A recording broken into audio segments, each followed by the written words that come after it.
ಓಂ ಶ್ರೀ ಗುರು ಬಸವಲಿಂಗಾಯ ನಮಃ. ಸತ್ಯ ಶುದ್ಧ ಕಾಯಕವ ಮಾಡಿ ತಂದು ವಂಚನೆ ಇಲ್ಲದೆ ನಿತ್ಯ ಜಂಗಮಕ್ಕೆ ದಾಸೋಹವ ಮಾಡುವ ಸದ್ಭಕ್ತನ ಹೃದಯದೊಳಗೆ ಅಚ್ಚೊತ್ತಿದಂತೆ ಇಪ್ಪನು ಕಾಮ ಧೂಮ ಧೂಳೇಶ್ವರ. ಸಕಲ ಜೀವಾತ್ಮರಿಗೆ ಲೇಸನ್ನೇ ಬಯಸಿ ಮಾನವ ಕುಲಕ್ಕೆ ಕಲ್ಯಾಣದ ಮಾರ್ಗವ ತೋರಿರುವ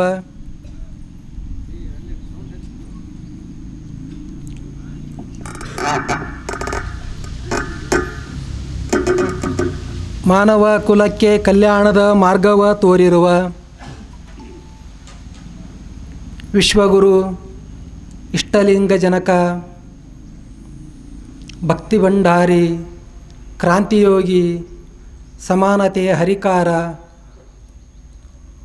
ಮನುಕುಲದ ಸಾಂಸ್ಕೃತಿಕ ನಾಯಕ ವಿಶ್ವಗುರು ಬಸವಣ್ಣನವರ ದಿವ್ಯ ಚೇತನವನ್ನು ಸ್ಮರಿಸಿ ಆ ಮಹಾಬೆಳಗಿನಲ್ಲಿ ಬೆಳಕಾದಂತಹ ವೇದಾಂತ ಕೇಸರಿ ಮಲ್ಲಿಕಾರ್ಜುನ ಅಪ್ಪಗಳ ಜಂಗಮ ಚೇತನವನ್ನು ಸ್ಮರಿಸಿಕೊಂಡು ಅವರ ಕರಸಂಜಾತರಾದಂತಹ ಜ್ಞಾನಯೋಗಿಗಳು ಪೂಜ್ಯ ಶ್ರೀ ಸಿದ್ದೇಶ್ವರ ಅಪ್ಪಗಳ ಜಂಗಮ ಚೇತನಕ್ಕೆ ನತಮಸ್ತಕನಾಗಿ ಆ ಇಬ್ಬರು ಪೂಜ್ಯರ ಸ್ವರೂಪರೇ ಆದಂತಹ ಪ್ರಸ್ತುತ ಈ ಜ್ಞಾನ ಯೋಗಾಶ್ರಮದ ಅಧ್ಯಕ್ಷರು ತಾಯಿ ಹೃದಯ ಗುರುಗಳು ಆದಂಥ ಪೂಜ್ಯ ಬಸವಲಿಂಗ ಅಪ್ಪಗಳ ಜಂಗಮ ಪಾದಗಳಲ್ಲಿ ಶರಣಾರ್ಥಿಗಳನ್ನು ಹೇಳುತ್ತಾ, ಅದೇ ತೆರನಾಗಿ ಈ ಆಶ್ರಮದ ಎಲ್ಲ ಗುರುಮೂರ್ತಿಗಳ ಜಂಗಮ ಪಾದಗಳಲ್ಲಿ ಶರಣಾರ್ಥಿಗಳನ್ನು ಹೇಳುತ್ತಾ, ಶ್ರಾವಣ ಮಾಸದ ಈ ಪ್ರವಚನದಲ್ಲಿ ಭಾಗಿಯಾಗದಂತಹ ಶಿವಸ್ವರೂಪಿ ಎಲ್ಲ ಶರಣರೇ ಶರಣೆಯರೇ ಎಲ್ಲರಿಗೂ ಶರಣಾರ್ಥಿ.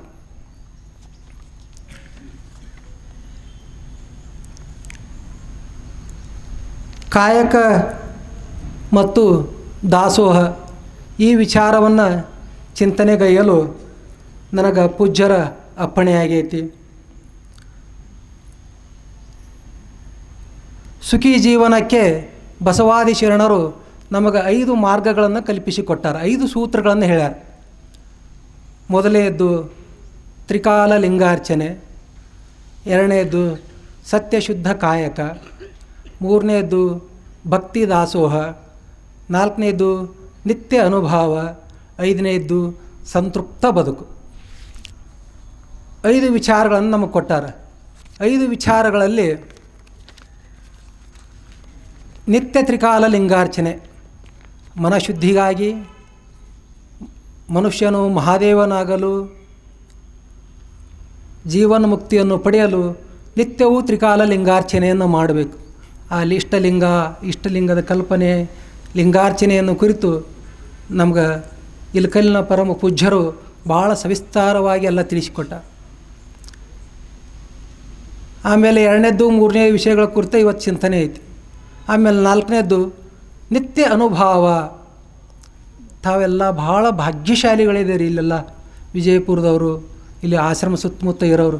ಯಾಕಂದ್ರೆ ತಮಗೆ ನಿತ್ಯ ಅನುಭವ ಇಲ್ಲಿ ದೊರೀತೈತಿ. ನಿತ್ಯ ಸಾಯಂಕಾಲ 5-5:30 ನಿತ್ಯ ಪ್ರವಚನ ಇರ್ತೈತೆ ಅಲ್ಲಿ ಆ ಗದ್ಗೆ ಹತ್ರ. ಅಂಥ ಒಂದು ಅನುಭಾವಿಗಳು ಆ ನಿತ್ಯ ಕೇಳಿ ಕೇಳಿ ಕೇಳಿ ಕೇಳಿ ತಾವೆಲ್ಲ ಅನುಭಾವಿಗಳಾಗಿ ಅದನ್ನ ಅಪ್ಪಗಳ ಸ್ವರೂಪರೇ ತಾವಾಗಿರಿ.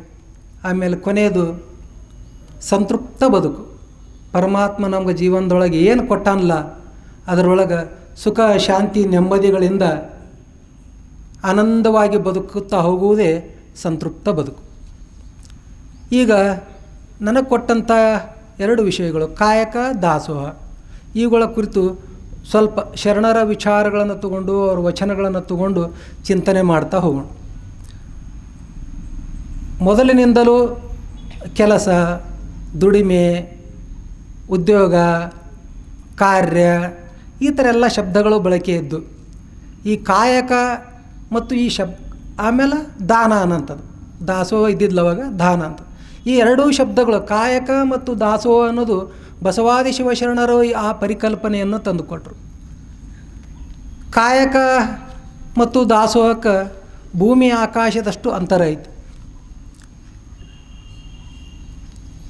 ಕಾಯಕ ಮತ್ತು ಕೆಲಸ ಈ ಶಬ್ದಗಳಿಗೆ ಭಾಳ ಅಜಗಜಾಂತರ ವ್ಯತ್ಯಾಸ ಐತಿ. ಕೆಲಸ ಅಂದ್ರೆ ತಾನು ತನ್ನ ಕುಟುಂಬಕ್ಕಾಗಿ ತನ್ನ ಕುಟುಂಬದ ನಿರ್ವಹಣೆಗಾಗಿ ದುಡಿದು ಗಳಿಸಿ ಸಂಪಾದನೆ ಮಾಡಿ ಕೂಡಿಟ್ಟುಕೊಳ್ಳೋದು ಕೆಲಸ ಆಕೈತಿ. ಕಾಯಕ ಅಂತಂದ್ರೆ ಸತ್ಯಶುದ್ಧವಾದ ಕೆಲಸಗಳನ್ನು ಮಾಡುತ್ತಾ ಗುರುಲಿಂಗ ಜಂಗಮದ ಮುಂದೆ ತಂದು ಅದನ್ನು ಇಟ್ಟು ಸಮಾಜಕ್ಕೆ ಎಲ್ಲಿ ಅವಶ್ಯಕತೆ ಐತೆ ಅದನ್ನೆಲ್ಲ ಕೊಟ್ಟು ಆಮೇಲೆ ಮಿಕ್ಕಿ ಏನು ಉಳಿತೈತಲ್ಲ ಅದರೊಳಗೆ ತಾನು ತನ್ನ ಕುಟುಂಬ ಜೀವನ ನಿರ್ವಹಣೆ ಮಾಡ್ತಾ ಹೋಗೋದಕ್ಕೆ ಕಾಯಕ ಆತ. ಕೆಲಸವನ್ನು ಯಾರಾದರೂ ಮಾಡ್ಬೋದು, ಆದರೆ ಕಾಯಕವನ್ನು ಎಲ್ಲರೂ ಮಾಡೋಕ್ಕಾಗೋದಿಲ್ಲ. ಕಾಯಕ ಮಾಡಬೇಕಾದ್ರೆ ಅವರು ಭಕ್ತರಾಗಿರಬೇಕು, ಸತ್ಯಶುದ್ಧ ಕಾಯಕವನ್ನು ಮಾಡುವಂಥ ಭಕ್ತರಾಗಿರಬೇಕು. ಈ ಕೆಲಸಗಳಲ್ಲಿ ಮೇಲು ಕೀಳು ಅನ್ನೋಂಥದ್ದಿತ್ತು, ಅವತ್ತು ಐತಿ, ಇವತ್ತು ಸ್ವಲ್ಪ ಎಲ್ಲ ಕಮ್ಮಿ ಆಗೈತಿ. ಆ ಕೆಲಸಗಳಲ್ಲಿ ಮೇಲು ಕೆಲಸ ಕೀಳು ಕೆಲಸ ಅನ್ನೋಂಥ ಇತ್ತು. ಅದನ್ನೆಲ್ಲ ಹೊಡೆದಾಕಿ ಬಸವಣ್ಣನವರು ಆವ ಕಾಯಕವಾದಡು ಒಂದೇ ಕಾಯಕವಯ್ಯ. ನೀನು ಕಸ ಹೊಡಿತೀಯ, ನೀನು ಮಂತ್ರಿ ಇದೆಯಾ, ನೀನು ರಾಜ್ಯಭಾರ ಮಾಡ್ತೀಯ, ನೀನು ವ್ಯಾಪಾರ ಮಾಡ್ತೀಯ, ಕಾಯಕಗಳಲ್ಲಿ ಯಾವುದೂ ಹೆಚ್ಚಲ್ಲ, ಯಾವುದೂ ಕಮ್ಮಿ ಅಲ್ಲ. ಕಾಯಕಕ್ಕೆ ಪಟ್ಟವನ್ನು ಕಟ್ಟಿದವರು ಬಸವಾದಿ ಶಿವಶರಣರು. ಈ ಕಾಯಕದಲ್ಲಿ ಎಷ್ಟು ವಿಧಗಳದವು? ಕಾಯಕದಲ್ಲಿ ಎಷ್ಟು ವಿಧಗಳದವು? ಅದಕ್ಕೆ ಅಕ್ಕಮ್ಮ ತಾಯಿಯವರು ನಮಗೊಂದು ವಚನ ಹೇಳ್ತಾರೆ.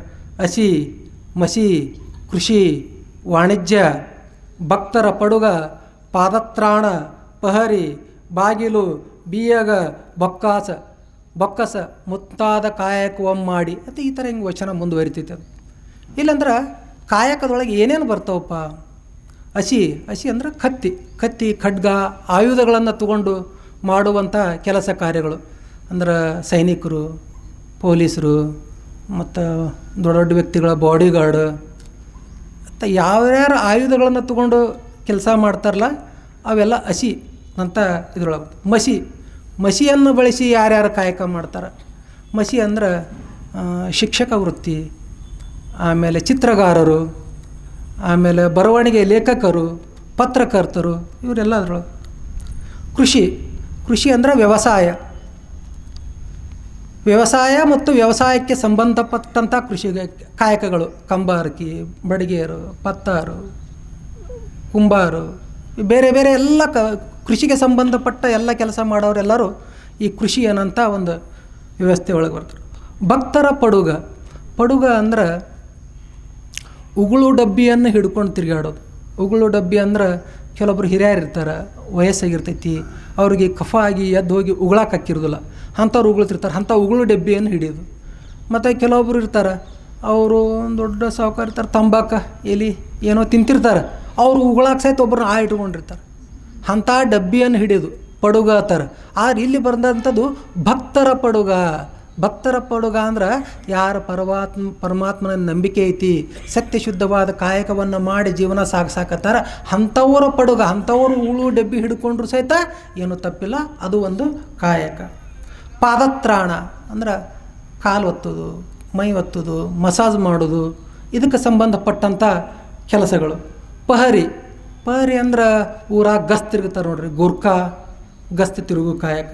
ಬಾಗಿಲು ವಾಚ್ಮನ್, ಗೇಟ್ ಕೀಪರ್, ಬಿಯಗ ಅಂದ್ರೆ ಲಾಕರ್ ಕೆಲಸ ಅಂದ್ರೆ ಈಗೆಲ್ಲ ಬ್ಯಾಂಕ್ಗಳು ಅದ ನೋಡ್ರಿ, ಸೇಫ್ ಲಾಕರ್ ಅದು ಇರ್ತಾವೆ, ನಮ್ಮ ಬಂಗಾರ ಏನಿದೆ ಅಲ್ಲಿ ಒಯ್ದಿಡೋದು, ಅದಕ್ಕೆ ಅವರು ತಿಂಗಳಿಗೆ ಇಂತಿಷ್ಟೊತ್ತ ಚಾರ್ಜ್ ತೊಗೋತಿರ್ತಾರೆ. ಬಿಯಗ ಅವಾಗ ಅವಾಗ ಏನು ಮಾಡಿದ್ರು, ದೊಡ್ಡ ಸಾವುಕಾರು ಭಾಳ ಗಟ್ಟಿ ಮನೆ ಎಂದಾರ ಅಂತವ್ರು ಹೇಳ್ತಿದ್ರು. ಅವ್ರು ಊರಂದೆಲ್ಲ ಸಂಪಸ್ರಿ ಬಡವ್ರ ಮನೆ ತಂದಲ್ಲಿ ಅವ್ರ ಮನೆಯೊಳಗೆ ಇಡ್ತಿದ್ರು. ಅದನ್ನು ಕಾಯ್ದು ರಕ್ಷಣೆ ಮಾಡೋದೇ ಅದೊಂದು ಉದ್ಯೋಗ ಇತ್ತು. ಬಿಯಗ ಬೊಕ್ಕಸ ಅಂದ್ರೆ ಬ್ಯಾಂಕಿಂಗ್ ವ್ಯವಹಾರ, ಬಂಡವಾಳಶಾಹಿಗಳು ಇರ್ತಿದ್ರು, ಅವರ ಹಣವನ್ನು ದುಡಿಸು. ಹಿಂಗೆ ಕಾಯಕ ಇಷ್ಟೊಂದು ವಿಧವಾಗಿ ಕಾಯಕಗಳದಾವೆ. ಇದರೊಳಗೆ ಈ ಎಷ್ಟು ಹೇಳಿದ್ರಲ್ಲ, ಇದರೊಳಗೆ ಉಳಿದ ಎಲ್ಲ ಕಾಯಕಗಳು ಇದರೊಳಗೆ ಬಂದು ಹೋಗ್ಬಿಡ್ತಾವೆ. ಆಯಿತು, ನಮ್ಮ ಪಾಲಿಗೆ ಯಾವುದೋ ಒಂದು ಕಾಯಕ ಬಂದಿರ್ತೈತೆ ಎಲ್ಲರಿಗೂ. ಹಂಗೆ ಪಾಲಿಗೆ ಬಂದ ಕಾಯಕವನ್ನು ಹೆಂಗೆ ಮಾಡಬೇಕು, ಎಷ್ಟು ನಾವು ನಿಷ್ಠೆಯಿಂದ ಮಾಡಬೇಕು ಅನ್ನೋದು ಐದಕ್ಕಿ ಮಾರಯ್ಯ ಶರಣರು ಹೇಳ್ತಾರೆ. ಕಾಯಕದಲ್ಲಿ ನಿರತನಾದಡೆ ಗುರು ದರ್ಶನವಾದಡೂ ಮರೆಯಬೇಕು, ಲಿಂಗ ಪೂಜೆಯಾದಡೂ ಮರೆಯಬೇಕು, ಜಂಗಮ ಮುಂದೆ ಇದ್ದಡೂ ಹಂಗು ಹರಿಯಬೇಕು. ಯಾಕಪ್ಪ ಇಷ್ಟ್ಯಾಕೆ ಮಾಡಬೇಕು? ಗುರುಗಳನ್ನ ಮುಂದಿತ್ತರು ನೋಡಬೇಡತ್ತೀರಿ, ಲಿಂಗ ಪೂಜೆನೂ ಬಿಡುವತ್ತೀರಿ, ಜಂಗಮ ಮುಂದಿದ್ರು. ಯಾಕಪ್ಪ ಅಂದ್ರೆ ಕಾಯಕವೇ ಕೈಲಾಸವಾದ ಕಾರಣ. ಅಮರೇಶ್ವರ ಲಿಂಗವಾಯಿತಾದಡೋ ಕಾಯಕದೊಳಗೆ ಅಂದ್ರೆ ಆ ದೇವರ ಸಹಿತ ಆ ಕಾಯಕದೊಳಗೆ ಅದಾನ ಅಂತ ಆ ಕಾಯಕವನ್ನು ನಾವು ನಿಷ್ಠೆಯಿಂದ ಮಾಡುವವರಾಗಿರಬೇಕು. ಹೀಗೆ ಕಾಯಕ ಮಾಡಿದ್ರೆ ಮತ್ತು ನಮ್ಗೆ ಏನು ಲಾಭ ಆಕೈತಿಪ್ಪ? ಕಾಯಕದಿಂದ ನಮ್ಗೆ ಏನು ಸಿಗ್ತೈತಿ? ಮತ್ತು ಎಲ್ಲದಕ್ಕೊಂದು ಏನೋ ಬೇಕಲ್ಲ, ಮಾಡಾಕತ್ತೀವಿ ಕೆಲಸ ಮಾಡಾಕತ್ತೀವಿ ಅಂದ್ರೆ ಅದಕ್ಕೆ ಲಾಭ ಬೇಕಲ್ಲ. ಅದಕ್ಕೆ ಲಕ್ಕಮ್ಮ ತಾಯಿಯವ್ರು ಹೇಳ್ತಾರೆ, ಅವರು ಮನಶುದ್ಧವಿಲ್ಲದವಂಗೆ ಬಡತನವಲ್ಲದೆ ಚಿತ್ತಶುದ್ಧದಲ್ಲಿ ಕಾಯಕವ ಮಾಡುವ ಸದ್ಭಕ್ತಂಗೆ ಎತ್ತ ನೋಡಿದಡತ್ತ ಲಕ್ಷ್ಮಿ ತಾನಾಗಿಪ್ಪಳು ಮಾರಯ್ಯ ಪ್ರಿಯ ಅಮರೇಶ್ವರ ಲಿಂಗದ ಸೇವೆಯುಳ್ಳನ್ನಕರ. ಅಂದ್ರೆ ನಮಗೆ ಲಕ್ಷ್ಮಿಯ ಒಲುಮೆ ಭಾಳ ಅವಶ್ಯ ಐತಿ. ಲಕ್ಷ್ಮಿ ಇವತ್ತು ಆದಷ್ಟು ಶುಕ್ರವಾರ, ಎಷ್ಟನೇದು 3ನೇದನ್ರಿ ಇವ ಶುಕ್ರವಾರ. ಲಕ್ಷ್ಮಿ ಒಲಿಮೆ ನಮ್ಗೆ ಭಾಳ ಅವಶ್ಯಕ ಐತಿ. ಲಕ್ಷ್ಮಿಗಳು ಅಷ್ಟಲಕ್ಷ್ಮಿಯರದಾರ. ಧನಲಕ್ಷ್ಮಿ, ಧಾನ್ಯಲಕ್ಷ್ಮಿ, ಸಂಪತ್ ಲಕ್ಷ್ಮಿ, ಸಂತಾನಲಕ್ಷ್ಮಿ, ವಿದ್ಯಾಲಕ್ಷ್ಮಿ, ವೀರಲಕ್ಷ್ಮಿ, ಗಜಲಕ್ಷ್ಮಿ, ಹಿಂಗೆ ಒಟ್ಟು 8 ಮಂದಿ ಹೇಳ್ತಾರೆ. ಆ ಎಲ್ಲ ಲಕ್ಷ್ಮಿಯರ ಒಲುಮೆ ನಮಗೆ ಜೀವನದೊಳಗೆ ಭಾಳ ಅವಶ್ಯಕತೆ ಐತಿ. ಆ ಲಕ್ಷ್ಮಿಯ ಒಲಿಸ್ಕೋಬೇಕಾದ್ರೆ ನಾವು ಏನು ಮಾಡಾಕತ್ತೀವಿ? ಯಾವುದೋ ಒಂದು ವಾರ, ತಿಥಿ, ಮುಹೂರ್ತ ಅದನ್ನೆಲ್ಲ ನೋಡಿಕೊಂಡು ಈ ವಾರ ಚಲೋ, ಆ ವಾರ ಕೆಟ್ಟ, ಇಂಥ ಒಂದು ಏನೋ ನಿರ್ಧಾರ ಮಾಡ್ಕೊಂಡು ಮತ್ತು ಅದರ ಶ್ರಾವಣದೊಳಗೆ ಶುಕ್ರವಾರದೊಳಗೆ ಭಾಳ ಚಲೋ ಐತಿ ತಿಳ್ಕೊಂಡು ಒಂದು ಕಾಯಿ ಇಟ್ಟು, ಎಲೆ ಏರಿಸಿ, ತಂಬಿಗೊಳಗೆ ಕಾಯಿ ಇಟ್ಟು, ಏನೋ ಅದಕ್ಕೆ ಕಣ್ಣು ಹಚ್ಚಿ, ಅದು ಮೂರ್ತಿಗಳು ಬಂದಾವ ಈಗೆಲ್ಲ ಬೆಳ್ಳಿ, ಅವನ್ನೆಲ್ಲ ಹಚ್ಚಿ ಸೀರೆ ಉಡಿಸಿ ಲಕ್ಷ್ಮಿ ಮಾಡತ್ತೀವಿ. ಮತ್ತು ಫೋಟೋ ಇಡಾಕ್ತೀವಿ. ಈ ಫೋಟೋರೇ ಯಾರು ತಂದಾರ ಗೊತ್ತೈತೇನ್ರಿ? 19ನೇ ಶತಮಾನ, ಇದು 20ನೇ ಶತಮಾನ. 19ನೇ ಶತಮಾನದೊಳಗೆ ರಾಜ ರವಿವರ್ಮರು ತಾಯಿ ಹೋದರು. ಮಹಾನ್ ಕಲಾಕಾರರು, ತೈಲವರ್ಣದೊಳಗೆ ಭಾಳ ದೊಡ್ಡ ವಿಶ್ವವಿಖ್ಯಾತ ಕಲಾಕಾರರು. ಅವರು ಪಾಶ್ಚಾತ್ಯ ಸಂಸ್ಕೃತಿಯನ್ನು ಭಾಳ ತಮ್ಮ ಜೀವನದಲ್ಲಿ ಅಳವಡಿಸ್ಕೊಂಡವ್ರು. ಅವರು ತೆಗೆದಂಥ ಚಿತ್ರಗಳಿಗೆ ನಾವೇನು ಲಕ್ಷ್ಮಿ ಫೋಟೋದಲ್ರಿ, ಲಕ್ಷ್ಮಿ ಫೋಟೋ, ಸರಸ್ವತಿ ಫೋಟೋ, ಏನು ಹೆಚ್ಚು ಕಡಿಮೆ ದೇವ್ರ ಫೋಟೋಗಳು ಏನದಾವಲ್ಲ, ಇವೆಲ್ಲ ಅವ್ರು ತೆಗೆದಂಥವೇ, ಅವ್ರ ಕಲ್ಪನೆಯ ಕೂಸುಗಳು. ಇಲ್ಲಿ ನಮ್ಮ ಅವ್ವಗಳು ಕೂತಾರೆ, ಹಿರಿಯರ ತಾಯಿಗಳು, ಇಲ್ಲಿ ಕೂತಾಳವ್ವ ಇವರದ. ನಾವೆಲ್ಲ ಹೆಂಗೆ ತಲೆ ಮೇಲೆ ಸೆರಗ ಹಾಕ್ಕೊಂಡು ಮೈ ತುಂಬ ಬಟ್ಟೆ ಉಟ್ಕೊಂಡು ಕುಂದ್ರಂಥವ್ರು ಇದ್ದೇವೆ ನಾವು. ಆರ ಸರಸ್ವತಿ ಲಕ್ಷ್ಮಿ ಹೆಂಗದಾರ್ರಿ ಅಂದ್ರೆ ಅವರು ಪಾಶ್ಚಾತ್ಯ ಸಂಸ್ಕೃತಿಗೆ ಒಲ್ದವ್ರಾಗಿದ್ದರು. ಅದಕ್ಕೆ ಫ್ಯಾಷನ್ ಸೈಡ್ ಸೆರಗ ಬಿಟ್ಬಿಟ್ರು, ಲಕ್ಷ್ಮಿಗೆ ಬಿಟ್ರು. ಮೊದಲು ಇಲ್ಲೆಲ್ಲ ಹೊಟ್ಟೆ ಕಾಣಂಗೆ ಮಾಡಿದರು, ಇಷ್ಟ ಬ್ಲೌಸ್ ಕಟ್ ಮಾಡಿದರು. ಇಲ್ಲ ನಿಜವಾಗ್ಲೂ ನೋಡಿರಿ, ನೀವು ಲಕ್ಷ್ಮಿ ಫೋಟೋಗಳು ನೋಡಿರಿ, ಸರಸ್ವತಿ ಫೋಟೋ ನೋಡಿರಿ. ಅವ್ರು ಸುಮ್ಮನೆ ಹಿಂಗೆಲ್ಲ ಶಕುಂತಲ ಅವೆಲ್ಲ ಚಿತ್ರಗಳು ತೆಗೆದ್ರು. ಅವ್ರನ್ನೆಲ್ಲ ತೊಗೊಂಬಂದು ಇದಕ್ಕೆ ಲಕ್ಷ್ಮೀ ಸರಸ್ವತಿ ಹತ್ತು ಕೂತು ನಾವು ಪೂಜೆ ಮಾಡ್ಕೊ, ಅವ್ರ ಮುಂದೆ ಇಟ್ಕೊಂಡು ಶುಕ್ರವಾರ ಅದು ಹೊತ್ತು ಪೂಜೆ ಮಾಡ್ಕೊತ ಕೂತೀವಿ. ಮತ್ತೆ ಭಾಗ್ಯದ ಲಕ್ಷ್ಮೀ ಬಾರಮ್ಮ, ನಮ್ಮಮ್ಮ ನೀ ಶ್ರೀ ಸೌಭಾಗ್ಯದ ಲಕ್ಷ್ಮೀ ಬಾರಮ್ಮ. ಮತ್ತು ಹೆಂಗೆ ಬರ್ಬೇಕು? ಹಾಗೆ ಬರಂಗಿಲ್ಲ. ಕನಕವೃಷ್ಟಿಯ ಸುರಿಸುತ್ತ ಬಾರೆ, ಬಂಗಾರ ಒಕ್ಕೋತೆ ಬರ್ಬೇಕು, ಹಾಗೆ ಬರಂಗಿಲ್ಲ. ಬಂಗಾರ ಸುರ್ಕೋತೆ ಬರ್ಬೇಕತ್ತ. ಕಂಕಣ ಕೈಗಳ ತಿರುವುತ್ತ ಬಾರೆ, ಹೆಂಗೆ ತಿರ್ಕೋತ ಬರೋದು? ಏನು ಬರ್ತದೆ ಲಕ್ಷ್ಮಿ? ಯಾ ಲಕ್ಷ್ಮಿ? ಇಷ್ಟೊಂದು ಅಧ್ಯಯನದ ನಾವು ಮುಳುಗ್ಯವು. ತಾವೆಲ್ಲ ಇಲ್ಲಿ ಆಶ್ರಮದವರು, ತಾವೆಲ್ಲ ಲಿಂಗಧಾರಿಗಳು, ತಾವೆಲ್ಲ ಬಸವಧರ್ಮಿಗಳು, ಅಪ್ಪಾಜಿಯವರ ಶಿಷ್ಯರು. ಆ ಮಾರ್ಗದೆಲ್ಲ ಉಳುಕಿದ ಲೋಕದೊಳಗೆಲ್ಲ ಹಂಗೆ ನಡೆದೈತಿ. ಅದಕ್ಕೆ ಲಕ್ಕಮ್ಮ ತಾಯಿ ಹೇಳ್ತಾರೆ, ಲಕ್ಷ್ಮೀ ಬರಬೇಕಾದ್ರೆ ಚಿತ್ತಶುದ್ಧದಲ್ಲಿ ಕಾಯಕವ ಮಾಡಿದರ, ಚಿತ್ತಶುದ್ಧದಲ್ಲಿ ಕಾಯಕ ಮಾಡಿದ್ರೆ ಎತ್ತ ನೋಡಿದತ್ತ ಲಕ್ಷ್ಮಿ ತಾನೇ ಕಾಣಕ್ಕೆ ಚಲೋ ಮಾಡ್ತಾಳೆ.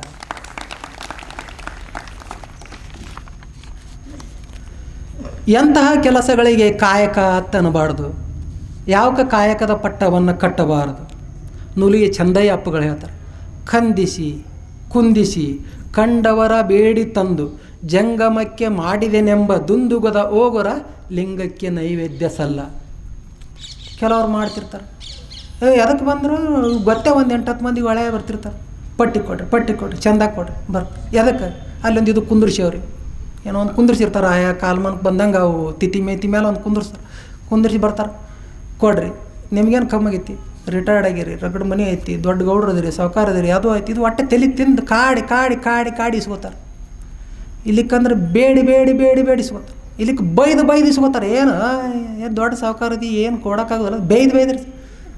ಮೊನ್ನೆ ಒಂದು ಬಂದಿತ್ತಲ್ಲ 2 ವರ್ಷದಿಂದ ಬಡ್ದ ಕಾಣಿಕೆ ಇಸ್ಕೊಳಕತ್ತಿದ್ರು. ಜೈಲಿಗೆ ಕೋರ್ಟಿಗೇನು ಹೋಲಿಲ್ರಿ, ಇಲ್ಲೇ ವಿಜಯಪುರ. ಹಂಗೆ ಇದನ್ನೆಲ್ಲ ಮಾಡ್ತಾವ. ಎದಕ್ಕೆ ದಾಸೋಹ ಮಾಡ್ತೇವಲ್ಲ, ದಾಸೋಹ ಏನು ಮಾಡ್ತೀವಿ? ದಾಸೋಹ ರೋಡ್ ಮೇಲೆ ಇಟ್ಟಲ್ಲ ಅನ್ನ ಸಾಂಬಾರು ಅಡುಗೆ ಮಾಡಿ ಊಟ ಮಾಡಿ ದಾಸೋಹ ಮಾಡ್ಸಾರ. ಅದನ್ನು ಮಾಡೋಕೆ ಹಿಂಗೆ ಮಾಡಿ ತರೋದು, ಇದು ಕಾಯಕ ಅಲ್ಲ. ಅದನ್ನು ಏನಂತಾರ, ನಾವು ನೋಡು ಎಷ್ಟು ಕಾಯಕ ಮಾಡಕತ್ತೇವೆ, ಏನು ಮಾಡತ್ತೇವೆ ಮಾಡತ್ತೇವಪ್ಪ, ಅದನ್ನು ಯಾವುದೋ ಒಂದು ದೇವ್ರ ಹೆಸರು ಹೇಳ್ಕೊಂಡು ಕಾಯಕ ಮಾಡತ್ತೇವೆ. ಇವು ಯಾವ ಕಾಯಕದ ವ್ಯಾಪ್ತಿಯಲ್ಲಿ ಬರುವುದಿಲ್ಲ. ಸತ್ಯವಾದದ್ದು ಶುದ್ಧವಾದದ್ದು ಮಾತ್ರ ಕಾಯಕದ ವ್ಯಾಪ್ತಿಯೊಳಗೆ ಬರ್ತದೆ. ಯಾವುದು ಸತ್ಯವಿಲ್ಲ ಶುದ್ಧವಿಲ್ಲ ಅದು ಕಾಯಕದ ವ್ಯಾಪ್ತಿಯೊಳಗೆ ಬರೋದಿಲ್ಲ. ನನಗೇನೋ ಒಂದು ನೌಕರಿ ಐತಿ, ಆ ನೌಕರಿಯೊಳಗೆ ನಾನು ಲಂಚ ತೊಗೋತೀನಿ, ಅದು ಕಾಯಕದ ವ್ಯಾಪ್ತಿಯೊಳಗೆ ಬರೋದಿಲ್ಲ. ನನಗೆ ದೇವರ ಸೌಂದರ್ಯ ಕೊಟ್ಟಾನ, ನಾನು ನನ್ನ ಶರೀರವನ್ನು ಮಾರ್ಕೊಂಡು ಬದುಕಾಕತ್ತೀನಿ, ಅದು ಕಾಯಕದ ವ್ಯಾಪ್ತಿಯೊಳಗೆ ಬರೋದಿಲ್ಲ. ಕಳ್ಳತನ ಮಾಡ್ತೀನಿ, ಕಾಯಕ ವ್ಯಾಪ್ತಿಯೊಳಗೆ. ಈ ಥರ ಹಿಂಗೆ ತಾವು ವಿಚಾರ ಮಾಡಿರಿ. ಯಾವುದು ಸತ್ಯವಾಗಿಲ್ಲ ಶುದ್ಧವಾಗಿಲ್ಲ ಮತ್ತು ಸಮಾಜಘಾತಕವಾಗಿ ಯಾವುದ್ಯಾವುದು ಐತಿಲ್ಲ ಅದು ಯಾವುದು ಕಾಯಕದ ವ್ಯಾಪ್ತಿಯಲ್ಲಿ ಬರೋದಿಲ್ಲ. ಮತ್ತು ಕಾಯಕದಲ್ಲಿ ಮೇಲು ಕೀಳು ಇದೆ. ಎಲ್ಲ ಹಿಂದಕ್ಕೆಲ್ಲ ಕೆಲಸದಾಗಿತ್ತು ರೀ, ಮೇಲ ಕೀಳ. ಭಂಗಿಯವರು ಹೊತ್ತು ಬರ್ತಾರೆ. ಭಂಗಿಯವರು ಹೊತ್ತಂದ್ರೆ ಚರಂಡಿ ಬಳೆಯವರು, ಮಲ ಹೊರವರು, ಇವರೆಲ್ಲ ಬರ್ತಾರೆ. ಅಂದ್ರೆ ಅವ್ರು ಅತಿ ಕನಿಷ್ಠ ಕಾಯಕ. ಸತ್ತಿದ ದನಗಳು ಒಯ್ದು ಊರು ಹೊರಗೆ ಹಾಕೋದು, ಇದೇನು ಮಾಡ್ತಾರೆ ಅವ್ರು ಅತಿ ಕನಿಷ್ಠ ಕಾಯಕ. ಆಮೇಲೆ ಕಸ ಹೊಡೆಯೋರು, ಊರ ಡಂಗ್ರ ಹೊಡೆಯೋರು, ಸತ್ ಸುದ್ದಿ ಒಯ್ಯೋರು, ಇಂಥವು ಅತಿ ಕನಿಷ್ಠ ಕಾಯಕಗಳು. ಆಮೇಲೆ ಅದ್ರಾಗ ಸ್ವಲ್ಪ ಒಕ್ಕಲ್ತನ, ಆಡು ಕಾಯೋದು, ದನ ಕಾಯೋದು, ಇದನ್ನು ಹಾಕೋತ ಆದ್ರೆ ಮತ್ತು ಅದ್ರಾಗ ಮತ್ತು ರೊಕ್ಕ ಇಟ್ಕೊಂಡು ಬಡ್ಡಿ ಆಡೋದು, ಬಂಡವಾಳಶಾಹಿ. ಮತ್ತು ಅದಕ್ಕಿಂತ ವ್ಯಾಪಾರ ಮಾಡೋರು, ಮತ್ತು ಅದಕ್ಕಿಂತ ಮುಂದಕ್ಕೆ ಹೋದಂಗೆ ಖಡ್ಗ ತೊಗೊಂಡು ಯಾರು ಏನ್ರಿ ಅಂದ್ರೆ ಖಲಾಸೆ ಮಾಡೋದು, ಚುಚ್ಚೋದು, ಇಲ್ಲಿಕ್ಕೆ ತಾವು ಚುಚ್ಚಿಸ್ಕೊಂಡು ಸಾಯೋದು, ಇದನ್ನು ಮಾಡೋರು. ಮತ್ತು ಇವ್ರು ಎಲ್ಲರಿಗಿಂತ ಒಬ್ರು ಕಂಟ್ರೋಲ್ ಮಾಡೋರು, ಗಂಟೆ ಹೊಡೆದು ಯಾರಿಗೆ ತಿಳಿಲಾರ್ದ ಭಾಷೆ ಒಳಗೆ ಏನೋ ವಿಚಾರಗಳನ್ನ ಹೇಳ್ಕೊಂಡು ಮಾಡು. ಹಿಂಗೆ ಎಲ್ಲ ಕೆಲಸಗಳಿದ್ದು ಇವು ಕೆಲಸಗಳು. ಈ ಕೆಲಸಗಳಲ್ಲಿ ಶ್ರೇಷ್ಠ ಕನಿಷ್ಠ ಅಂತ ಮಾಡ್ಕೊಂಡಿದ್ರು. ಈ ಕೆಲಸಗಳಲ್ಲಿ ಆದಿ ಕಾಲದಿಂದ ಶ್ರೇಷ್ಠ. ಇವಂಗೆ ಈ ಶಕ್ತಿ ಇಲ್ಲ, ಇವ ಫೋಟೋಗ್ರಾಫಿ ವಿಡಿಯೋ ಮಾಡ್ತಾನೆ, ಇವೊಂದು ಕನಿಷ್ಠ ಕೆಲಸ. ಇಲ್ಲಿ ಅಪ್ಪವ್ರು ಅದಾರ, ಅವರು ಇದು ಅದಾರ, ಶಾಲೆ ಕಲಿಸ್ತಾರ, ಅವರು ಶ್ರೇಷ್ಠ ಕೆಲಸ. ಹಿಂಗೆ ಕೆಲಸಗಳಲ್ಲಿ ಶ್ರೇಷ್ಠ ಕನಿಷ್ಠ ಮಾಡ್ಕೊಂಡು ಬಂದರು. ಆಯ್ತಪ್ಪ ಮಾಡಿದ್ರಿ, ಅಲ್ಲಿಗೆ ಅವಂಗೆ ಮುಗಿಸಿಬಿಡ್ತೀರನ? ಇಲ್ಲ, ಮುಂದೆ ನಾಳೆ ಅವನ ಹೊಟ್ಟೆಲಿ ಏನು ಹುಡ್ತೈತಲ್ಲ ಅವನು ಅದೇ ಅದ್ರಾಗೆ ಹಾಕಿಬಿಟ್ರಿ. ಕಸ ಹೊಡೆಯವ್ರ ಮಕ್ಳು ಕಸ ಹೊಡೆಯವ್ರಿ, ಗಟ್ರು ಬೆಳೆಯವ್ರ ಮಕ್ಳು ಗಟ್ರು ಬೆಳೆಯವ್ರಿ, ಯಾವ ಗಂಟೆ ಹೊಡೆಯವ್ರ ಮಕ್ಳು ಗಂಟೆ ಹೊಡೆಯವ್ರಿ, ಅದು ಎಂಥದ್ರ ದಡ್ರು ಲೆಕ್ಕ. ಹಿಂಗೆ ಜಾತಿ ವ್ಯವಸ್ಥೆ ಅನ್ನೋದು ಭಾಳ ಕೆಟ್ಟ. ನಮ್ಮ ವಿಶ್ವದ ಇವತ್ತಿನ ಎಲ್ಲ ಸಮಸ್ಯೆಗಳಿಗೆ, ಭಾರತದ ಎಲ್ಲ ಸಮಸ್ಯೆಗಳಿಗೆ ಮೂಲ ಕಾರಣ ಈ ಜಾತಿ ವ್ಯವಸ್ಥೆನೇ ಮುಂದೆ. ಮತ್ತು ಅದನ್ನು ದೇವ್ರ ಬಾಯಲ್ಲಿ ಹೇಳಿಸ್ಬಿಟ್ರು. ಮಮಕರ್ತ, ನಾನೇ ಮಾಡಿನ ತಯಾರು ಮಾಡೀನಿ ಇದನ್ನು ತಿಳಿಸ್ಬಿಟ್ರು. ಏನು ಯಾರು ನಾವೇ ಹೇಳ್ಸೋರು, ಮತ್ತು ಶಾಣ್ಯರು ಹಿಂಗೆ ಬರ್ಬಾರ್ದು ಹೇಳಿಸ್ಬಿಟ್ರು. ದೇವ್ರ ಬಾಯಲ್ಲಿ ಸಹಿತ ಅವ್ರು ಬ್ರಾಹ್ಮಣ, ಕ್ಷತ್ರಿಯ, ವೈಶ್ಯ, ಶೂದ್ರ, 4. ಮತ್ತು ಇನ್ನೊಂದು ಬರ್ತೈತ್ರಿ ಪಂಚಮ ಅಂತೇಳಿ. ಇವು ಪಂಚಮ ಅಂದ್ರೆ ಮನುಷ್ಯರೇ ಅಲ್ಲ, ಇವ್ರು 4 ಮನುಷ್ಯರು, ಇದು ಮನುಷ್ಯನೇ ಅಲ್ಲ. ಪಂಚಮ ಅಂದ್ರೆ ಇನ್ನಾಗ ಹೇಳಿದ್ನಲ್ಲ, ಕಸ ಹೊಡೆಯೋದು ಇದು ಮಾಡೋದು, ಅಸ್ಪೃಶ್ಯರು. ಹಿಂಗೊಂದು ವ್ಯವಸ್ಥೆ ಮಾಡಿ ಭಾಳ ಕೆಟ್ಟದು. ಅದಂತ ಇದನ್ನೆಲ್ಲ ಬಸವ ತಂದೆಗಳು ಗಮನಿಸಿ ಏನು ಮಾಡಿದರು, ಹೆಂಗೆ ಕೆಲಸ ಹೆಂಗೆ ಹೆಚ್ಚಿಂದು ಕಮ್ಮಿದಾಕೈತಿ, ಹೆಚ್ಚ ಕಮ್ಮಿ ಆಗಕ್ಕೆ ಸಾಧ್ಯನೇ ಇರಲಿಲ್ಲ. ಮನುಷ್ಯರು ಎಲ್ಲರೂ ಒಂದೇ, ಎಲ್ಲರಿಗೂ ಕಣ್ಣದವು, ಕಾಲದವು, ರಕ್ತ ಐತಿ, ಇದು ಐತಿ, ವಿಚಾರ ಐತಿ. ಒಬ್ಬನ ಬುದ್ಧಿ ಹೆಚ್ಚಿರ್ಬೋದು ಕಮ್ಮಿ ಇರ್ಬೋದು, ಹೆಂಗೆ ಆಕೈತಿ ಇದು? ಸಾಧ್ಯನೇ ಇಲ್ಲ. ಮನುಷ್ಯರೆಲ್ಲರೂ ಒಂದೇ. ಮತ್ತು ಅವ್ರು ಮಾಡುವಂಥ ಕಾಯಕ ಅವ್ರ ಬುದ್ಧಿ ಮೇಲೆ, ಅವ್ರ ದೈಹಿಕ ಶಕ್ತಿ ಮೇಲೆ ಹೆಚ್ಚು ಕಡಿಮೆ ಮಾಡ್ತಿರ್ಬೇಕು. ಅದಕ್ಕೆ ಅವರು ಮಾಡುವ ಕಾಯಕಗಳು ಒಂದೇ ಅಂತೇಳಿ ತೋರಿಸಿದ್ರು. ಅವಾಗ ಹಿಂದಕ್ಕೆ ಏನಿತ್ತು ರೀ, ಕಾಯಕ. ಒಬ್ಬ ಹೊಲ್ದಾಗ ದುಡಿತಾನ, ಒಬ್ಬ ಏನೋ ಮಾಡ್ತಾನ ಅಂದ್ರೆ ಮ್ಯಾಕ್ ಕೂತಾವ ಏನತ್ತಿದ್ದ, ಮಗಂದು ಕರ್ಮ ಐತಿ, ಹಿಂದಿನ ಜನ್ಮದಾಗ ಕರ್ಮ ಮಾಡ್ಯಾನ, ಹಿಂದಿನ ಜನ್ಮದಾಗ ಪಾಪ ಮಾಡ್ಯಾನ, ಅದಕ್ಕೆ ಇವತ್ತು ಗಟ್ರ ಬೆಳೆಯಕತ್ತ, ಅದಕ್ಕೆ ಇವತ್ತು ಸತ್ತದನ ಹೊರಾಕತ್ತಾನ.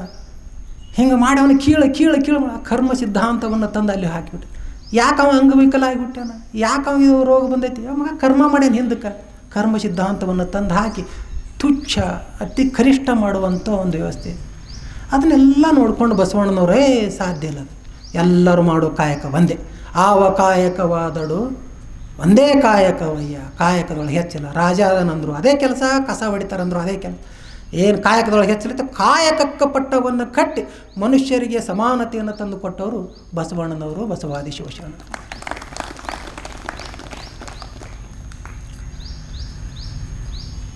ಅದು ಇವತ್ತಿನ ದಿನದಾಗ ನಮಗೆ ಸಂವಿಧಾನದ ರಕ್ಷಣೆ ಇರೋದರಿಂದ ನಮಗೆ ಹಂಗೆ ಯಾರೂ ಇವತ್ತು ಕಾಯಕ ಹೆಚ್ಚ ಕಡಿಮೆ ಅಲ್ಲಕ್ಕೆ ಬರೋದಿಲ್ಲ. ಹಂಗೇನು ಅಂದ್ರೆ ಸೀದಾ ಅಂದವ್ರು ಸೀದಾ ಎಲ್ಲಿ ಹೋಗ್ತಾರ್ರಿ? ಕೃಷ್ಣನ ಜನ್ಮಸ್ಥಳಕ್ಕೆ. ಅದಕ್ಕೆ ಬಸವಣ್ಣನವ್ರು ಹೇಳ್ತಾರೆ, ದೇವ ಸಹಿತ ಭಕ್ತ ಮನೆಗೆ ಬಂದಡೆ ಕಾಯಕವಾವುದೆಂದು ಬೆಸೆಗೊಂಡೆನಾದಡೆ, ನಿಮ್ಮ ಆಣೆ ನಿಮ್ಮ ಪುರಾತನ ನಾರಣೆ, ತಲೆದಂಡ ತಲೆದಂಡ ಕೂಡಲ ಸಂಗಮ ದೇವ, ನಿಮ್ಮ ಸದ್ಭಕ್ತರೊಳಗೆ ಕುಲವನ್ನರಿಸಿದಡೆ ನಿಮ್ಮ ರಾಣಿವಾಸದಾಣೆ. ಅಂದ್ರೆ ಅವಾಗೆಲ್ಲ ಹೆಂಗಿತ್ತು?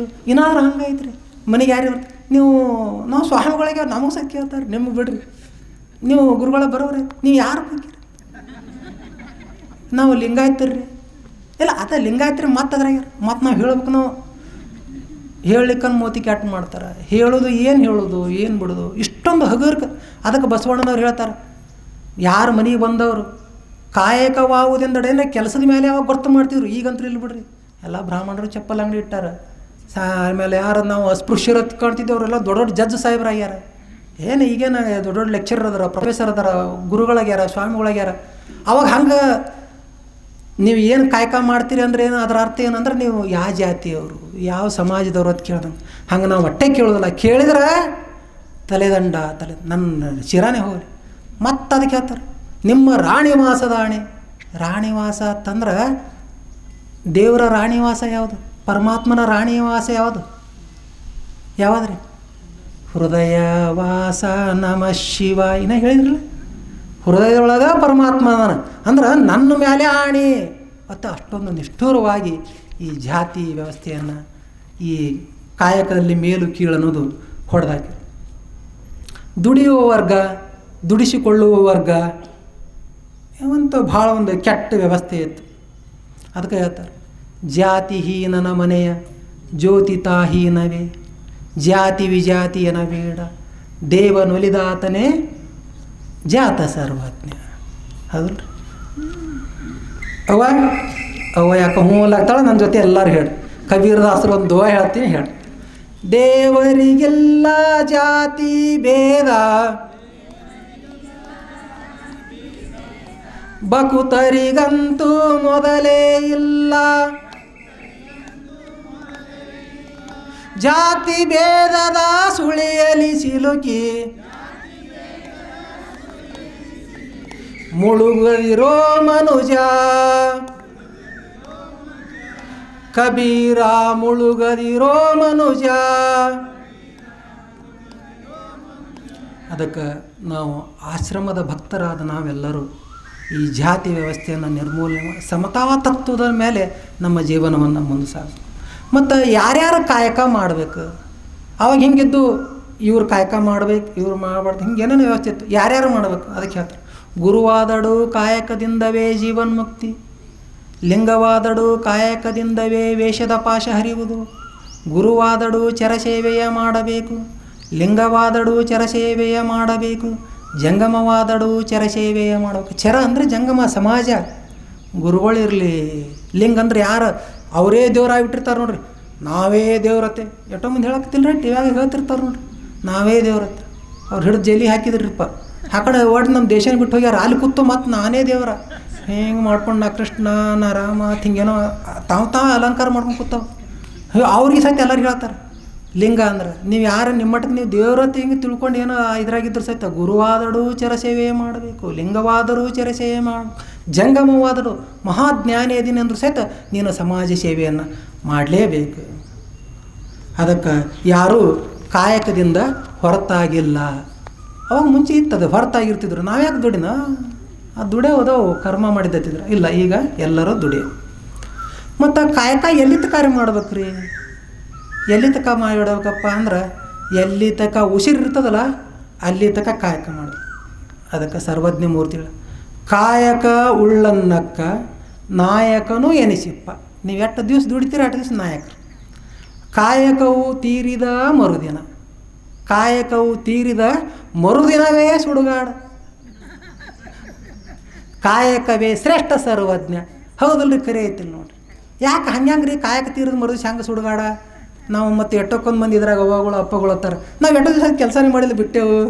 ಈಗ ಹತ್ತಿರ್ತಾರೆ ಭಾಳ ಕಷ್ಟಪಟ್ಟು ಮಕ್ಕಳು ಓದಿಸಿ ಮಾಡಿ ಇದು ಮಾಡಿರ್ತೀರಿ, ಅವ್ರು ಮಸ್ತಾರಾಗಿರ್ತಾರೆ, ಏನೋ ನೌಕರು. ಯಪ್ಪ ಯವ್ವ ನೀವು ದುಡಿಬೇಡ್ರಿ, ಸುಮ್ಮಿರ್ರಿ ಅಂದಿರ್ತಾರೆ.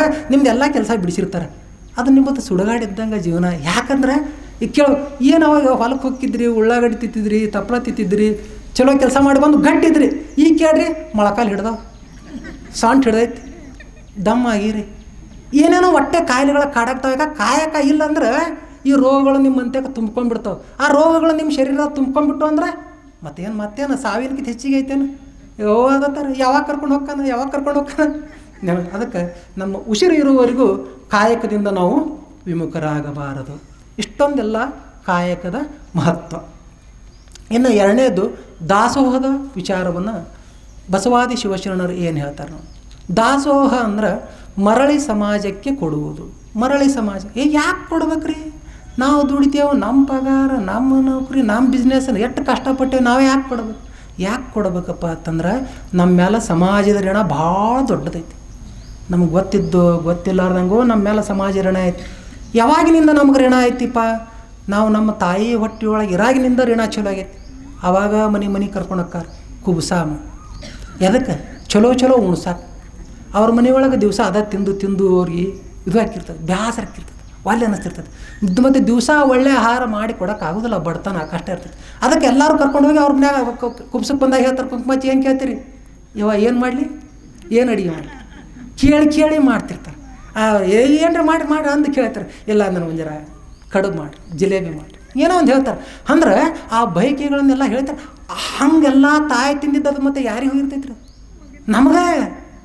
ಹಂಗೆ ಅವಾಗಿನಿಂದ ನಮ್ಮ ಮೇಲೆ ಸಮಾಜದ ಋಣ ಐತೆ ನೋಡ್ರಿ. ಮತ್ತು ಆ ಋಣ ಹೆಂಗೆ ಮುಟ್ಸೋದು? ಅಲ್ಲಿ ಇಟ್ಟೆ ಕೂಸುಗಳಿರ್ತೇವೆ. ಕೂಸುಗಳಿದ್ದಾಗ ಎಲ್ಲರೂ ಬರ್ತಾರೆ, ಎಷ್ಟು ಚಂದ ಐತಿದು ಎತ್ಕೋತಾರೆ. ಎತ್ಕೊಂಡಿದ್ದು ಹಂಗೆ ಹೇಳಿಸ್ತಾರನ್ರಿ. 10 ರೂಪಾಯಿ ಕೊಡ್ತಾರೆ, ಒಂದು ಬಿಸ್ಕಿಟ್ ಪ್ಯಾಕೆಟ್ ಕೊಡಿಸಿರ್ತಾರೆ, ಚಾಕ್ಲೇಟ್ ಕೊಡಿಸಿರ್ತಾರೆ, ನಮಗೆಲ್ಲ ಬಿದ್ದಾಗ ಎಬ್ಸಿರ್ತಾರೆ. ಇದೆಲ್ಲ ಋಣ ಐತಿಲ್ಲ ನಮ್ಗೆ. ಈಗ ಒಂಜರ ಏನೋ ತಾಕತ್ ಬತ್ತು ಓಡಾಡಕತ್ತೇವ್ರೆ, ಎಲ್ಲ ಋಣ ಮಾರ್ತು ಬಿಡೋದು. ಆಯ್ತು, ಇದು ಇಲ್ಲ. ಮತ್ತು ನಾಳೆ ನಾವು ಹೋಗಿಬಿಟ್ಟಿಂದ ಈ ಶರೀರದಿಂದ ಉಸಿರು ಹೋಗಿಂದ ಮತ್ತು ನಮ್ಮನ್ನ ಒಯ್ದು ಮುಚ್ಚವ್ರು ಯಾರು? ಮತ್ತು ನಮ್ಮನ್ನು ಬೇಯವ್ರು ಯಾರು? ನಮಗೆ ಸ್ಮರಿಸೋರು ಯಾರು? ಇಡೀ ಸಮಾಜ ಅಲ್ರಿ. ಅದಕ್ಕೆ ಸದಾಕಾಲ ಸಮಾಜದ ಸೇವೆಯನ್ನು ಮಾಡಬೇಕು. ದಾಸೋಹ ಅಂದ್ರೆ ಪೇ ಬ್ಯಾಕ್ ಟು ಸೊಸೈಟಿ, ಮರಳಿ ಸಮಾಜಕ್ಕೆ ಕೊಡುವುದು. ಇದು ದಾಸೋಹ ಕಲ್ಪನೆ. ದೇಶದಲ್ಲಿ ಸಮಾಜದಲ್ಲಿ ಆರ್ಥಿಕ ಭದ್ರತೆಗಾಗಿ, ಸಂಪತ್ತಿನ ಸಮಾನ ಹಂಚಿಕೆಗಾಗಿಯೂ ಈ ದಾಸೋಹ ಅನ್ನುವಂಥ ಕಲ್ಪನೆ. ಸಂಪತ್ತಿನ ಸಮಾನ ಹಂಚಿಕೆ ಆಗದೇ ಇರೋದಕ್ಕೆ ವಿಶ್ವದಾಗ ನೋಡ್ರಿ, ವಿಶ್ವದ ನಂಬರ್ 1 ಶ್ರೀಮಂತ, ನಂಬರ್ 2 ಶ್ರೀಮಂತ, ನಂಬರ್ 3 ಹಿಂಗೆ 5-6 ನಂಬರ್ ಅದಾವ್ರಿ.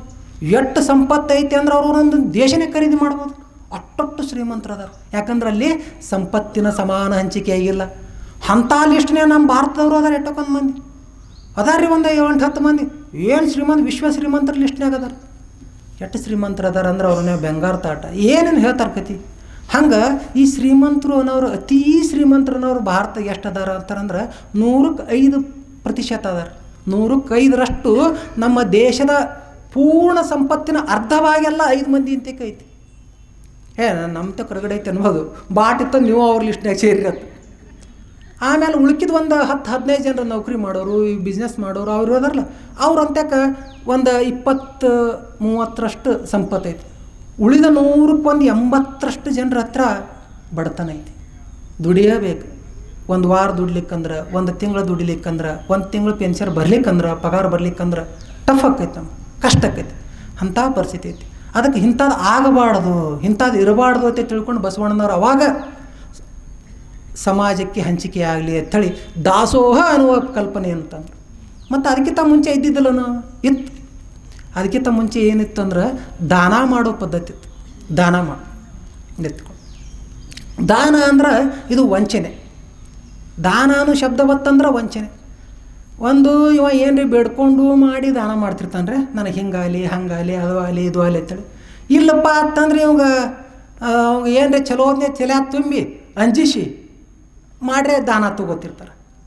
ಈಗ ಸುಮ್ಮನೆ ಉದಾಹರಣೆಗೆ ಏನರ ಒಂದು ಈ ಕಾಗಿ ಪಕ್ಷಿ ಇವೆಲ್ಲ ಏನು ಮತ್ತು ಅವು ಜಯಾಡು ಮಾಡೋದು ಅದೆಲ್ಲ ಗಡ್ಗನೆ ಮನ್ಯಾಗ ಹೊಕ್ಬಿಟ್ಟು ಅಂತೀವಿ. ಮನ್ಯಾಗ ಹೊಕ್ಬೇಡ ಅಂಜಿಕೆ ಚಲ ಆಗ್ಬಿಡ್ತು. ಬಳುವ ಕಾಗಿ ಪಕ್ಷಿಗಳು ಅವು ಜಯಾಡ್ತಿರ್ತಾವೆ, ಅವು ಏನೋ ಫ್ರೆಂಡ್ಸು ಅವು ಇವು ಜಯಾಡ್ತಿರ್ತಾವೆ. ಬಂದು ಗಪ್ಪನೆ ಮನೆ ಏನು ಮಾಡ್ತೇವೆ ರೀ, ಪಟ್ಟನೆ ಬಂದುಬಿಡ್ತೀರಿ ನಮ್ಮ ತೆಗೆ ಕೇಳಕ್ಕೆ. ಬರೋಣನೇ ಹೊಟ್ಟೆ ಬರ್ಲಾರ್ದು ಗಡಿ ಬಂದೈತೆ, ಚಲೋ ಆಯ್ತದೆ. ಏನು ಮಾಡೋದ್ರಿ, ಏನೂ ಮಾಡೋಕ್ಕೆ ಬರೋದಿಲ್ಲ. ಬಳು ಹೊಕ್ಕ ಮನೆ ಹಾಳತ್ತಿ ಎಲ್ಲ ಹೇಳ್ಕೊತೆ ಬಂದಾರಲ್ಲ. ಮತ್ತು ನಾವು ಶಾಣ್ಯಾರ ಹಿಂಗೆ ಹೇಳಕತ್ತೀನಿ, ನೀವು ಗಾವ್ರಿ ಏನು ಮಾಡೋದು, ಆ ಮನಿನೇ ದಾನ ಮಾಡಿಬಿಡ್ರಿ. ಯಾರಿಗೆ? ನಮ್ಗೆ ಮಾಡ್ರಿ. ಅಲ್ಲ ಮತ್ತು ನಿಮಗೆ ಮಾಡಿದ್ದು ನೀವ್ಯಾಕೆ, ನಾವು ಯಾಕೆ ನಡೀತಿದ್ದು ನಮಗೆಲ್ಲ. ನಮ್ಮ ಮನೆ ಮಾಡೋಕ್ಕಾಗೋದಿಲ್ಲ ರೀ, ಭಾಳ ಕಷ್ಟಪಟ್ಟೆವು ನಾವು. ಎಷ್ಟು ಭಾಳ ದುಡ್ದು ಒಂದು ಆಶ್ರಮ ಅಂತಕ್ಕೆ ಮನೆ ಮಾಡೀನಿ. ಪಟ್ಕನೆ ಮನೆ ಕೊಡೋದಾರೆ ಹೆಂಗೆ? ಅದಕ್ಕೊಂದು ಬಂಗಾರ ಮನೆಯವ್ರಿಗೆ ಮಾಡಿಸ್ಕೊಡ್ರಿ ಅಂದ್ರೆ ದಾನ ಕೊಡೋದು. ಆ ದಾನ ಕೊಟ್ಟರೆ ಅದು ಹೋಗೋದು. ಅಂದ್ರೆ ದಾನ ಅನ್ನೋ ಶಬ್ದ ಬಂತಂದರೆ ಅದು ವಂಚನೆ ಅಂತ ತಿಳ್ಕೊಂಡು ಅದು. ಮತ್ತು ಅದರ ಎಷ್ಟು 16 ದಾನಗಳು: ವಸ್ತ್ರದಾನ, ಭೂದಾನ, ಕನ್ಯಾದಾನ. ಕನ್ಯಾದಾನದಾಗಂತೂ ಒಂದು ಭಾಳ ಕೆಟ್ಟ ಐತ್ರಿ ಅವ. ಏನಪ್ಪ ಅಂತಂದ್ರೆ ಆ ಮೇಲ್ವರ್ಗದವ್ರು ಇದ್ದರು, ಇದೊಂದು ಯಾವುದೋ ಚಂದ ಕಾಣ್ತತ್ತಂದ್ರೆ ಅದನ್ನು ತಲೆ ತಿಂದು ಮಾಡಿ ಅದನ್ನು ದಾನ ತೊಗೋತಿದ್ರು, ದೇವರಿಗೆ ಬಿಡಿಸಿಬಿಡ್ತಾರೆ. ಇದೊಂದು ದೇವರಿಗೆ ಬಿಡೋದು ಅಂದರೆ ವೇಶ್ಯಾವೃತ್ತಿಗೆ ಹಚ್ತಾರೆ. ಹಂಗೆ ದಾನಗಳು ಅಂದ್ರೆ ವಂಚನೆ. ಇದನ್ನೆಲ್ಲ ಗೊತ್ತು ಮಾಡಿದ ಶರಣರು ದಾನ ತೆಗೆದು ಹಾಕಿಬಿಟ್ರು, ದಾಸೋಹವನ್ನು ಇಟ್ಟರು. ದಾನವನ್ನು ಯಾರು ಬೇಕಾದರೂ ಮಾಡ್ಬೋದು, ಆದರೆ ದಾಸೋಹವನ್ನು ಎಲ್ಲರೂ ಮಾಡೋಕ್ಕಾಗೋದಿಲ್ಲ. ದಾಸೋಹ ಮಾಡಬೇಕಾದ್ರೆ ಅವನು ಸದ್ಭಕ್ತನಾಗಿರಬೇಕು. ಸದ್ಭಕ್ತ ಅಂದರೆ ಯಾರಿಗತ್ತಾರಂದ್ರೆ ಸತ್ಯಶುದ್ಧವಾದ ಕಾಯಕವನ್ನು ಯಾರು ಮಾಡ್ತಿರ್ತಾರಲ್ಲ ಅವ್ರಿಗೆ ಸದ್ಭಕ್ತರು ಅಂತಾರೆ. ಅದಕ್ಕೆ ದಾನವನ್ನು ಯಾರಾದರೂ ಮಾಡ್ಬೋದು, ದಾಸೋಹವನ್ನು ಎಲ್ಲರಿಂದ ಮಾಡೋಕ್ಕೆ ಆಗೋದಿಲ್ಲ. ಮತ್ತು ಇಂಥ ದಾಸೋಹದ ಮಹತ್ವ ಏನೈತಿಪ್ಪ? ಪ್ರಣತೆಯೂ ಇದೆ, ಬತ್ತಿಯೂ ಇದೆ, ಜ್ಯೋತಿಯು ಬೆಳಗಬೇಡೆ, ತೈಲವಿಲ್ಲದೆ ಪ್ರವೇ ತಾನೆಲ್ಲಿಯದು. ಗುರುವಿದೆ, ಲಿಂಗವಿದೆ, ಶಿಷ್ಯನ ಸುಜ್ಞಾನವು ಅಂಕುರಿಸದನ್ನಕ್ಕರ, ಭಕ್ತಿಯಲ್ಲಿಯದು. ಅಂದ್ರೆ ನಮ್ಮ ಮನ್ಯಾಗ ಎಣ್ಣೆ ಐತಿ, ನಮ್ಮ ಮನ್ಯಾಗ ಬತ್ತಿ ಐತಿ, ಪಣತೆ ಐತಿ, ಮತ್ತು ದೀಪನೂ ಹಚ್ಚಿಟ್ಟೆವು. ಆ ಬೆಳಕು ಕಾಯಮ್ಮ ನಮ್ಗೆ ಉಳಿಬೇಕಂದ್ರೆ, ಆ ಬೆಳಕು ಹೆಚ್ಚಿನ ಸಮಯ ನಮಗೆ ಸಿಗ್ಬೇಕಂದ್ರೆ ಮತ್ತು ಅದಕ್ಕೆ ಎಣ್ಣೆ ಹಾಕ್ಬೇಕಿಲ್ಲ. ನಾವು ಅದಕ್ಕೆ ಎಣ್ಣೆ ಹಾಕದಂಗೆ ಹಂಗೆ ನಾವು ನಮ್ಮ ಬದುಕನ್ನು ಸಾರ್ಥಕಪಡಿಸ್ಕೊಂಡು ನಮ್ಮ ಬದುಕಿನಿಂದ ನಾವು ಸಮಾಜಕ್ಕೆ ಮಾರ್ಗದರ್ಶಿಯಾಗಿ ಬದುಕಬೇಕಾಯ್ತಂದ್ರೆ ನಾವು ಸಮಾಜಕ್ಕೆ ಏನಾದರೂ ಕೊಡಬೇಕಲ್ಲ. ಇಲ್ಲಿ ಹೆಂಗೆ ಅದಕ್ಕೆ ಎಣ್ಣೆ ಹಾಕ್ತೇವಲ್ಲ, ಎಣ್ಣೆ ಸುಟ್ಟು ಇದಕ್ಕೆ ಹಂಗೆ ನಾವು ನಮ್ಮ ಸಂಪತ್ತನ್ನು ಸಮಾಜಕ್ಕೆ ಕೊಡಬೇಕು. ಅದಕ್ಕೆ ಇಂಥ ಮಹತ್ವವಾದದ್ದು ದಾಸೋಹ. ಅದಕ್ಕೆ ನಾವು ಎಲ್ಲರೂ ದಾಸೋಹ ಜೀವಿಗಳಾಗಿ ಬದುಕಬೇಕು. ಸೋಹಂ ಎಂಬುದಕ್ಕೆ ದಾಸೋಹವ ಮಾಡದಿದ್ದರೆ ಅತಿಗಳಿವೆ ಕಾಣ ಗುಹೇಶ್ವರ. ಸೋಹಂ ಅಂದರೆ ಸೋಹಂ ಅದು ನಾನೇ, ಅಂದ್ರೆ ನಾನೇ ದೇವ್ರ ಅಂತ ನೀ ಹೇಳಬೇಕಾಗಿತ್ತಂದ್ರೆ, ಸೋಹಂ ನಾನೇ ದೇವ್ರ ಅಂತ ನೀ ಹೇಳಬೇಕಾಗಿತ್ತಂದ್ರೆ ನೀ ದೇವ್ರು ಮಾಡೋ ಕೆಲಸ ಮಾಡು. ದೇವ್ರು ಏನು ಮಾಡ್ತಾನೆ? ಎಲ್ಲರಿಗೆ ಕೊಡ್ತಾನೆ. ಏನು ಅವಶ್ಯಕತೆ ಐತೆ ನೋಡ್ತಾನೆ, ಎಲ್ಲರೂ ಕರುಣೆಯನ್ನು ನೋಡ್ತಾನೆ, ಪ್ರೀತಿಯನ್ನು ನೋಡ್ತಾನೆ, ನಮ್ಮನ್ನೆಲ್ಲ ರಕ್ಷಣೆ ಮಾಡ್ತಾನಿಲ್ಲ. ಆ ಕೆಲಸ ನೀ ಮಾಡು. ಅದನ್ನು ಮಾಡ್ಲಿಕ್ಕಂದ್ರೆ ನೀನು ಆ ಸೋಹಂ ಅನ್ನಿಸ್ಕೊಳಕ್ಕೆ ಯೋಗ್ಯ ಆಗೋದಿಲ್ಲ. ಮತ್ತು ದಾಸೋಹವನ್ನು ಹೆಂಗೆ ಮಾಡ್ಬೇಕ್ರಿಪ್ಪ? ಜಲಚರಕೇಕೆ ತೆಪ್ಪದ ಹಂಗೆ ನೀರಿನಾಗ ಮೀನುಗಳು ಓಡಾಡ್ತಿರ್ತಾವೆ. ಮೀನ ಆಮಿ ಅವೇನ್ರಿ ಬೋಟ್ ಬರಲಿ, ಆ ತೆಪ್ಪು ಬರಲಿ, ನಾವು ಬರಲಿ ಅಂತ ಕಾಯ್ಕೋತ ಕುಂದಿರ್ತಾವೆ ನಾವು. ಇಲ್ಲ, ವೇಂಗಕ್ಕೇಕೆ ಅಡಿವಜ್ಜೆಯ ಮೆಟ್ಟು ಹಾರ್ಯಾಡು ಪಕ್ಷಿಗಳು ಇರ್ತಾವೆ. ಪಕ್ಷಿ ಚಲೋ ಬೂಟ, ಚಲೋ ಚಪ್ಪಲ್ ಅದು ಕಾಯ್ಕೋತ ಕುಂದಿರ್ತಾವನ್ರಿ ಅವು. ಇಲ್ಲಿ ಮುಳ್ಳ ಅದು ಎಲ್ಲಿ ಮುಳ್ಳಿಲ್ಲ ನೋಡಿ ಅಲ್ಲಿ ಹೋಗಿ ಕುಂದಿರ್ತಿರ್ತೈತಿ. ಎಲ್ಲಿ ಅದಕ್ಕೆ ಇದು ತೊಂದರೆ ಇಲ್ಲ ಹೋಗಿ ಅದಕ್ಕೇನು ಚಪ್ಪಲ್ ಬೇಕಾಗಿಲ್ಲ. ಮಧುರ ರಸಕ್ಕೇಕೆ ಮೇಲಪ್ಪ ಸಿಹಿ.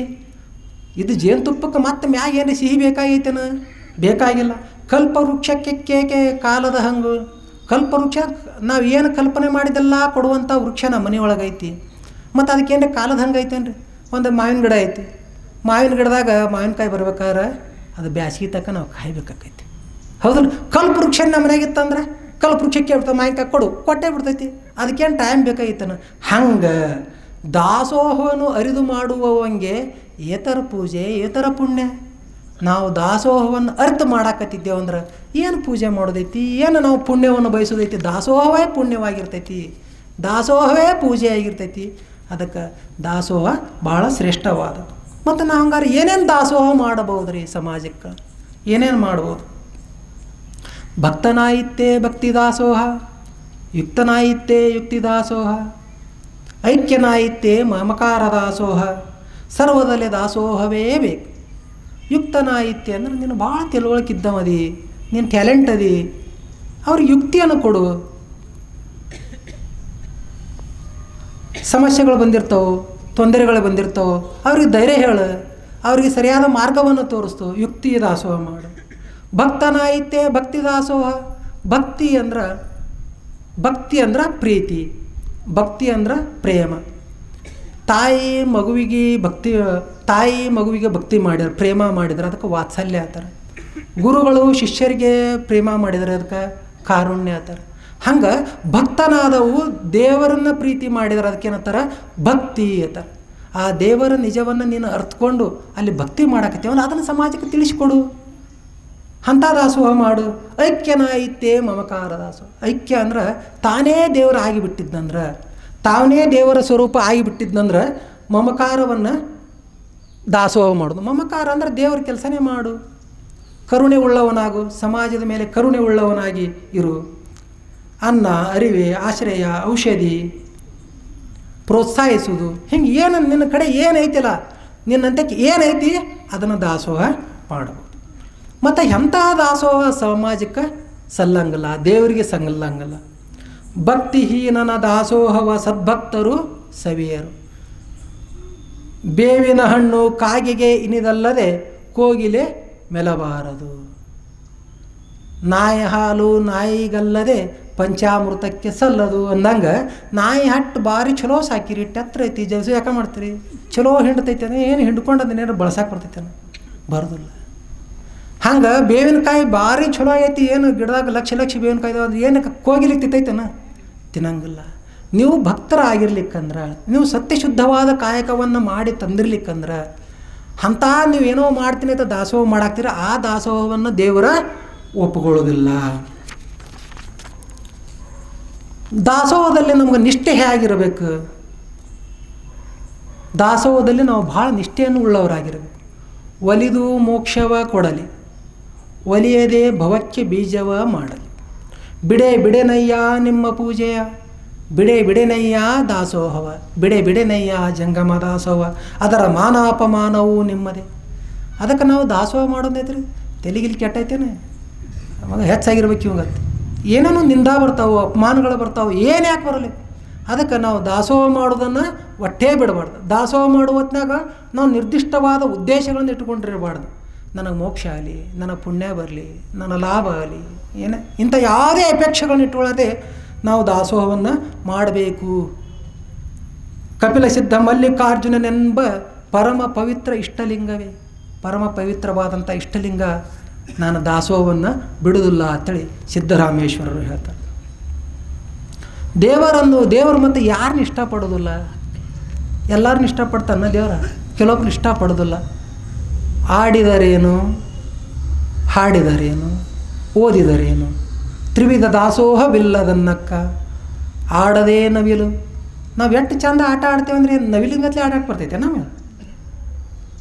ಹಾಡದೇ ತಂತಿ ಭಾಳ ಚಲೋ ಐತೆ ನಮ್ಮ ಸೂರ ಗಾನ. ಆ ತಂತಿ ಅಟ್ಟೈತೆ ಹಿಂಗೆ ಭಾಳ ಟೈಟ್ ಮಾಡಿ ಹಿಂಗೆ ಬಾರ್ದು ಟಿಮ್ ಮತ್ತು ಅದೇ ಆ ಶಬ್ದ ಹಂಗೆ ಬಂದು ನಮ್ಮ ಕಡೆ ಸಾಧ್ಯ ಐತೆ ನಾನು. ಹಾಡದೇ ತಂತಿ, ಓದದೇ ಗಿಳಿಗಟ್ಲೆ ಅಟ್ಟು ಪಾಠ, ಗಿಳಿ ಪಾಠ ಭಾಳ ಇದು ರೀ. ಗಿಳಿ ಪಾಠ ಮಾಡ್ದಂಗೆ ಮಾಡಿ ಎಲ್ಲ ಕಂಠಪಾಠ ಮಾಡಿ ಹೇಳ್ಕೊತ ಇದೆಲ್ಲ ಏನು ಮಾಡಿದ್ರಿ ಅನ್ಬೋದು ನೋಡಿರಿ. ಗಿಳಿದ ನಾನು ಒಂದು ಸಣ್ಣ ಕತೆ ಹೇಳ್ತೀನಿ. ಒಬ್ರು ಗಿಳಿ ಸಾಕಿದ್ರು ಭಾಳ ಚಲೋ ಗಿಳಿ ಇತ್ತು, ಭಾಳ ಶಾಣೆ ಇತ್ತು. ಅವರು ಮನೆ ಮಾಲಕ್ಕೆ ಏನಂದ, ಭಾಳ ಶಾಣೆ ಐತಿ ಗಿಳಿ, ಬೆಕ್ಕ ಬಂದ್ರೆ ಇದು ಮಾಡ್ತಾನೆ, ಯಾಕಂದ್ರೆ ಈಗ ಒಂದು ಜರ ಬುದ್ಧಿ ಕಲ್ಸೋಣ. ಅದಕ್ಕೆ ಹೇಳಿದ್ರು, ಬೆಕ್ಕ ಬಂದ್ರೆ ಪಕ್ಕನೆ ಹಾರಬೇಕು, ಬೆಕ್ಕ ಬಂದ್ರೆ ಪಕ್ಕನೆ ಹಾರಬೇಕು. ಕಲಿಸ್ಬಿಟ್ಟ ಅದಕ್ಕೆ ಕಳ್ಳ ನೋಡೋಣ, ಬೆಕ್ಕ ಬಂದ್ರೆ ಪಕ್ಕನೆ ಹಾರಬೇಕು, ಬೆಕ್ಕ ಬಂದ್ರೆ ಪಟ್ನಿ ಶೆಟ್ಟಿ ಪೊಲೀಸರು ಬಂದ್ರು ಮನೆಗೆ ಬರೋಣನೆ. ಗಿಳಿ ಎಷ್ಟು ಶಾಣೆ ಐತೆ, ಬೆಕ್ಕ ಬಂದ್ರೆ ಪಕ್ಕನೆ ಹಾರಬೇಕು. ಅವ್ರೊಂದು ಗಾಬರಿ ಆಗ್ಬಿಟ್ರು, ಎಷ್ಟು ಶಾಣೆ ಐತಿದ್ದು ಗಿಳಿ. ಹಿಂಗೆ ಮನೆಗೆ ಬರೋರು ನೋಡೋರು ಎಲ್ಲರೂ. ಒಂದು ದಿವ್ಸ ಕರೆ ಬೆಕ್ಕ ಬಂದ್ಬಿಡ್ತು ಮುಂದೆ. ಅದತ್ತು ಬೆಕ್ಕ ಬಂದ್ರೆ ಪಕ್ಕನೆ ಹಾರ್ಬೇಕತ್ತು ಬಿಡ್ತೈತೆ ಬೆಕ್ಕ, ನಂಗೆ ಹಾಕಿ ಬಿಡ್ತೈತೆ. ಅಂದ್ರೆ ಬೆಕ್ಕಂದ್ರೆ ನಮ್ಮ ಸಾವು. ಅದು ಬರೋದ್ರೊಳಗೆ ನಾವು ದಾಸೋಹವನ್ನು ಮಾಡಿ ನಮ್ಮ ಜೀವನವನ್ನು ಪರಿಪೂರ್ಣ ಮಾಡ್ಕೋಬೇಕು ಅನ್ನೋದು ಇದರ ಅರ್ಥ. ದಾಸೋಹ ಮಾಡೋದ್ರಿಂದ ಏನಾಕೈತಿ? ದಾಸೋಹ ಮಾಡ್ಕೋತ ಹೋದ್ರೆ ಏನಾಕೈತಿ? ಬೆಂದುದನು ಬಿತ್ತಿ ಬೆಳೆದವರನ್ನು ನಾ ಕಾಣೆ. ಕರೆದಿದ್ದು, ಹುರಿದಿದ್ದು, ಬೇಯಿಸಿದ್ದು ಇವು ಯಾವ್ರೇ ಕಾಳುಗಳನ್ನು ಭೂಮಿ ಹಾಕಿ ನಾಡ್ತಾವನ್ರಿ ಇವ? ನಾಟದಲ್ಲ. ಬೆಂದುದನನ್ನು ಬಿತ್ತಿ ಬೆಳೆದು ಉಂಬ ದಾಸೋಹಿಯು ಇಂದುದರ ನಕ್ಕ ಸರ್ವಜ್ಞ. ಅಂದ್ರೆ ಇಂಥದ್ದು ಕರೆದಿದ್ದು, ಹುರಿದಿದ್ದು, ಬೆಂದಿದ್ದು ಇಂಥದ್ದೆಲ್ಲ ಭೂಮಿ ಹಾಕಿದ್ರೆ ಬೆಳೆಯಂಗಿಲ್ಲ. ಅದನ್ನು ಇಲ್ಲಿ ಈ ಜಂಗಮದ ಬಾಯಿ ಒಳಗೆ ಹಾಕಿದ್ರೆ ಅವ್ರು ತಂದು ತೃಪ್ತಿ ಪಡ್ತಾರೆ. ಯಪ್ಪ ನನಗೆ ಚಲೋ ಅಲ್ಲಿ ಅಂತಾರೆ, ಹರಕೆ ಕೊಡ್ತಾರೆ, ಆಶೀರ್ವಾದ ಕೊಡ್ತಾರೆ. ಅಂದ್ರೆ ಆ ದೇವ್ರು ಮಾಡೋ ಕೆಲಸ ನೀ ಮಾಡಕ್ಕೆ ಇದನ್ನ ನೀ ದಾಸೋಹ ಮಾಡ್ಕೊತ ಹೋದ್ರೆ ನೀ ಏನಕ್ಕೆ ಇಂದುದರ ನಕ್ಕು, ಈ ಭೂಮಿಗೆ ಒಡೆಯನ ಆಗಿಬಿಡ್ತಿ, ಈ ಲೋಕಕ್ಕೆ ಒಡೆಯ ನೀನು ಆಗಿಬಿಡ್ತಿ, ಆ ದೇವರಾಗ ನೀನು ಒಡೆಯ ಆಗಿಬಿಡ್ತಿ ಅಂತೇಳಿ ಸರ್ವಜ್ಞ ಮೂರ್ತಿಗಳು ನಮಗೆ ಹೇಳ್ತಾರೆ. ಮತ್ತು ಹಂಗಾರೆ ಆಯ್ತು ಇಟ್ಟೆಲ್ಲ ಬರೋಬ್ಬರಿ ಆಯ್ತು ರೀ, ನಾವು ದಾಸೋಹ ಮಾಡೋದಿಲ್ಲ ರೀ. ನಾವು ದಾಸೋಹ ಮಾಡ್ಲಿಕ್ಕೆ ಏನಾಗ್ತೈತಿ? ದಾಸೋಹ ಮಾಡ್ಲಿಕ್ಕೆ ಏನಾಕೈತೆ ಅಂದ್ರೆ ಸಮೂಲ ನಾಶ ಆಗಿ ಹೋಗಿಬಿಡ್ತೈತಿ. ಹೊಟ್ಟೆ ಜಿಪುಣರದ ಸಂಪತ್ತು ಇರ್ತೈತಲ್ಲ, ಹೊಟ್ಟೆ ಒಂದೇ ಹೋಗಿಬಿಡ್ತೈತಿ. ಹಂಗೆ ಜಗತ್ತಿನೊಳಗೆ 84 ಲಕ್ಷ ಜೀವಿ ಒಳಗೆ ಭಾಳ ಕಷ್ಟಪಟ್ಟು ಸಂಗ್ರಹ ಮಾಡೋಂಥ ಜೀವಿಗಳಂದ್ರೆ 3 ರೀ. ಒಂದು ಇರುವಿ, 2ನೇದ್ದು ಜೇನ್ನೊಣ, 3ನೇದ್ದೇ ಲೋಭಿಯಾದ ಮನುಷ್ಯ. ಎಲ್ಲರೂ ಅಲ್ರಿ ಲೋಭಿಯಾದ ಮನುಷ್ಯ. ಇರುವಿ ಹೆಂಗೆ ಮಾಡ್ಬಿಡ್ತಾರೆ, ಹಾಗಲ್ಲ ಓಡು ಓಡು ಓಡು ಓಡು ಬಾಳೆ ಹಾಕಿ ತನ್ನ ಶರೀರದ ತೂಕದ 4 ಪಟ್ಟು ಭಾರವನ್ನು ಹೊತ್ಕೊಂಡು ಒಯ್ತಿರ್ತದೆ. 10 ಪಟ್ಟು ಭಾರವನ್ನು ಎಳ್ಕೊಂಡು ಹೋಗ್ತದೆ. ಅಷ್ಟು ಶಕ್ತಿಲಿ ಒಯ್ದು ಏನು ಮಾಡ್ತೈತ್ರಿ? ಸಂಗ್ರಹ ಮಾಡೋದು. ಗಾಳೆ ಮಾಡೋದೇ ಎಲ್ಲಿ ಸಂಗ್ರಹ ಮಾಡ್ತದೆ? ತಾನು ಗೂಡಿನಾಗ ನೆಲದಾಗ ಬಂದುಬಿಡ್ತದೆ. ಇಂಥ ಮಳೆ ದಾಬ್ ಮಳೆ ಹೊಡಿತೈತಿ. ಮಳೆ ಹೊಡೆದಾಗ ಅದನ್ನು ಸಂಗ್ರಹ ಮಾಡಿದ್ದನ್ನು ರಕ್ಷಣೆ ಮಾಡ್ಕೋಬೇಕು. ಏನು ತನ್ನ ಮೊಟ್ಟೆಗಳನ್ನ ರಕ್ಷಣೆ ಮಾಡ್ಕೋಬೇಕು, ತನ್ನ ಜೀವ ರಕ್ಷಣೆ ಮಾಡ್ಬೇಕು. ಈ ಓಸು ಗದ್ದಲ ಟೆನ್ಷನ್ದಾಗ ಒಟ್ಟು ಕೂಡ ಹೋಗಿಬಿಡ್ತದೆ, ಸಮೂಲ ನಾಶವಾಗಿ. ಮತ್ತು ಅದೇ ತೆರನಾಗಿ ಜೇನುಣ ಎಷ್ಟು ಗುದ್ದೆ ಆಡ್ತದೆ, ಎಷ್ಟು ಓಡಾಡ್ತದೆ ಜೇನುಣ. ನಾವೆಲ್ಲ ಜೇನು ಕೃಷಿ ಮಾಡ್ಕೊಂಡು ಬಂದವ್ರು. ಹಗಲ ರಾತ್ರಿ ಹೂವಿನ ಮಕರನ್ನು ತರೋದು ಜೇನುತುಪ್ಪ ಗಾಳೆ ಮಾಡಿ ಅಲ್ಲಿಂದ ಹಗರ್ಕೊಂಡು ಯಾವುದೋ ಬರ್ತದೆ, ನಾನು ಒಂದು ಜೇನುತುಪ್ಪ ಕೊಡುವ ಅದು ಬಂದ್ರೆ ಏನು ಮಾಡ್ತದೆ? ಜೇನುಣ ಏನು ಮಾಡ್ತಾರೆ? ಕಚ್ ಚುಚ್ಚಕ್ಕೆ ಚಲೋ ಮಾಡ್ತದೆ, ಚುಚ್ಚು ಓಡಿಸ್ತದೆ. ಮತ್ತು ಹಂಗೆ ಚುಚ್ಚು ಓಡಿಸಿ ಲೋಭಿ ಹೇಗೆ ಎಲ್ಲ ಗೊಳೆ ಮಾಡತ್ತೈತೆ. ಮತ್ತು ಅದ್ರದ್ದೇನು ಶಾಶ್ವತವಾಗಿ ಇರ್ತೈತೇನೆ? ಒಂದು ದೊಡ್ಡ ಬಿರಾಳಿ ಬಿಟ್ಟರೆ ಕಿತ್ಕೊಂಡು ಮುರ್ಕೊಂಡು ಹೋಗಿ ಮಳೆ ಆದ್ರೆ ಹೋಗ್ತೈತೆ. ಇದು ಎಲ್ಲ ಏನೋ ಆಗ್ಲಿಕ್ಕಂದ್ರೆ ಮನುಷ್ಯ ಹೋಗ್ಬಿಡ್ತಾರೆ. ಬೆಂಕಿ ಹಚ್ಚಿ ಹೊಡೆದು ತಪ್ಲ ತೊಗೊಂಡು ಬಡ ಬಡ್ದು ಯಾಕಂದ್ರೆ ಸಾಯ ಹೊಡೆದು ಸಮೂಲ ನಾಶ. ಹಂಗೆ ಲೋಭಿಯಾದ ಮನುಷ್ಯ ಅಂದರೆ ಯಾರಿಗೂ ಕೊಡಲಿಲ್ಲ. ದಾಸೋಹಕ್ಕೆ ತನ್ನ ಸಂಪತ್ತನ್ನು ಬಳಸ್ಲಿಕ್ಕಂದ್ರೆ ಏನಾಕೈತಪ್ಪ ಅಂದ್ರೆ ಸಮೂಲ ನಾಶವಾಗಿ. ಅದಕ್ಕೆ ನಾವು ಬಾಲ್ಕಿ ಒಳಗಿದ್ದಾಗ ಅಪ್ಪವ್ರತ್ತಿದ್ರು, ಬುದ್ಧಿಜೀವರು ಹೇಳಿದ್ರು, ಜಿಪುಣ ಅನ್ನಲ್ಲ ಅವನು ಕೆಟ್ಟ ಅಲ್ಲ ಅನ್ನೋರು. ಯಾಕ್ರಿ ಬುದ್ಧಿ? ಅವನು ಒಮ್ಮೆ ದಾನ ಮಾಡಿಬಿಡ್ತಾನು, ಒಮ್ಮೆ ದಾಸೋಹ ಮಾಡ್ತಾನೋ ಅನ್ನೋರು. ನೀವು ದಿವಸ ಇಟ್ಟಿಟ್ಟು ಕೊಟ್ಟಾಗ ಮಾಡ್ತೀರಿ, ಅವ್ನು ಒಮ್ಮೆ ಕೊಟ್ಟು ಬಿಡ್ತಾನೆ. ಸಮೂಲ ಹೊಟ್ಟೆ ಸಮಾಜಕ್ಕೆ ಬಂದುಬಿಡೋದಲ್ರಿ, ಎಲ್ಲಿ ಹೋಗೋದು? ಹಂಗೆ ಬರ್ತೈತೆ ಹೇಳ್ತಿದ್ರು.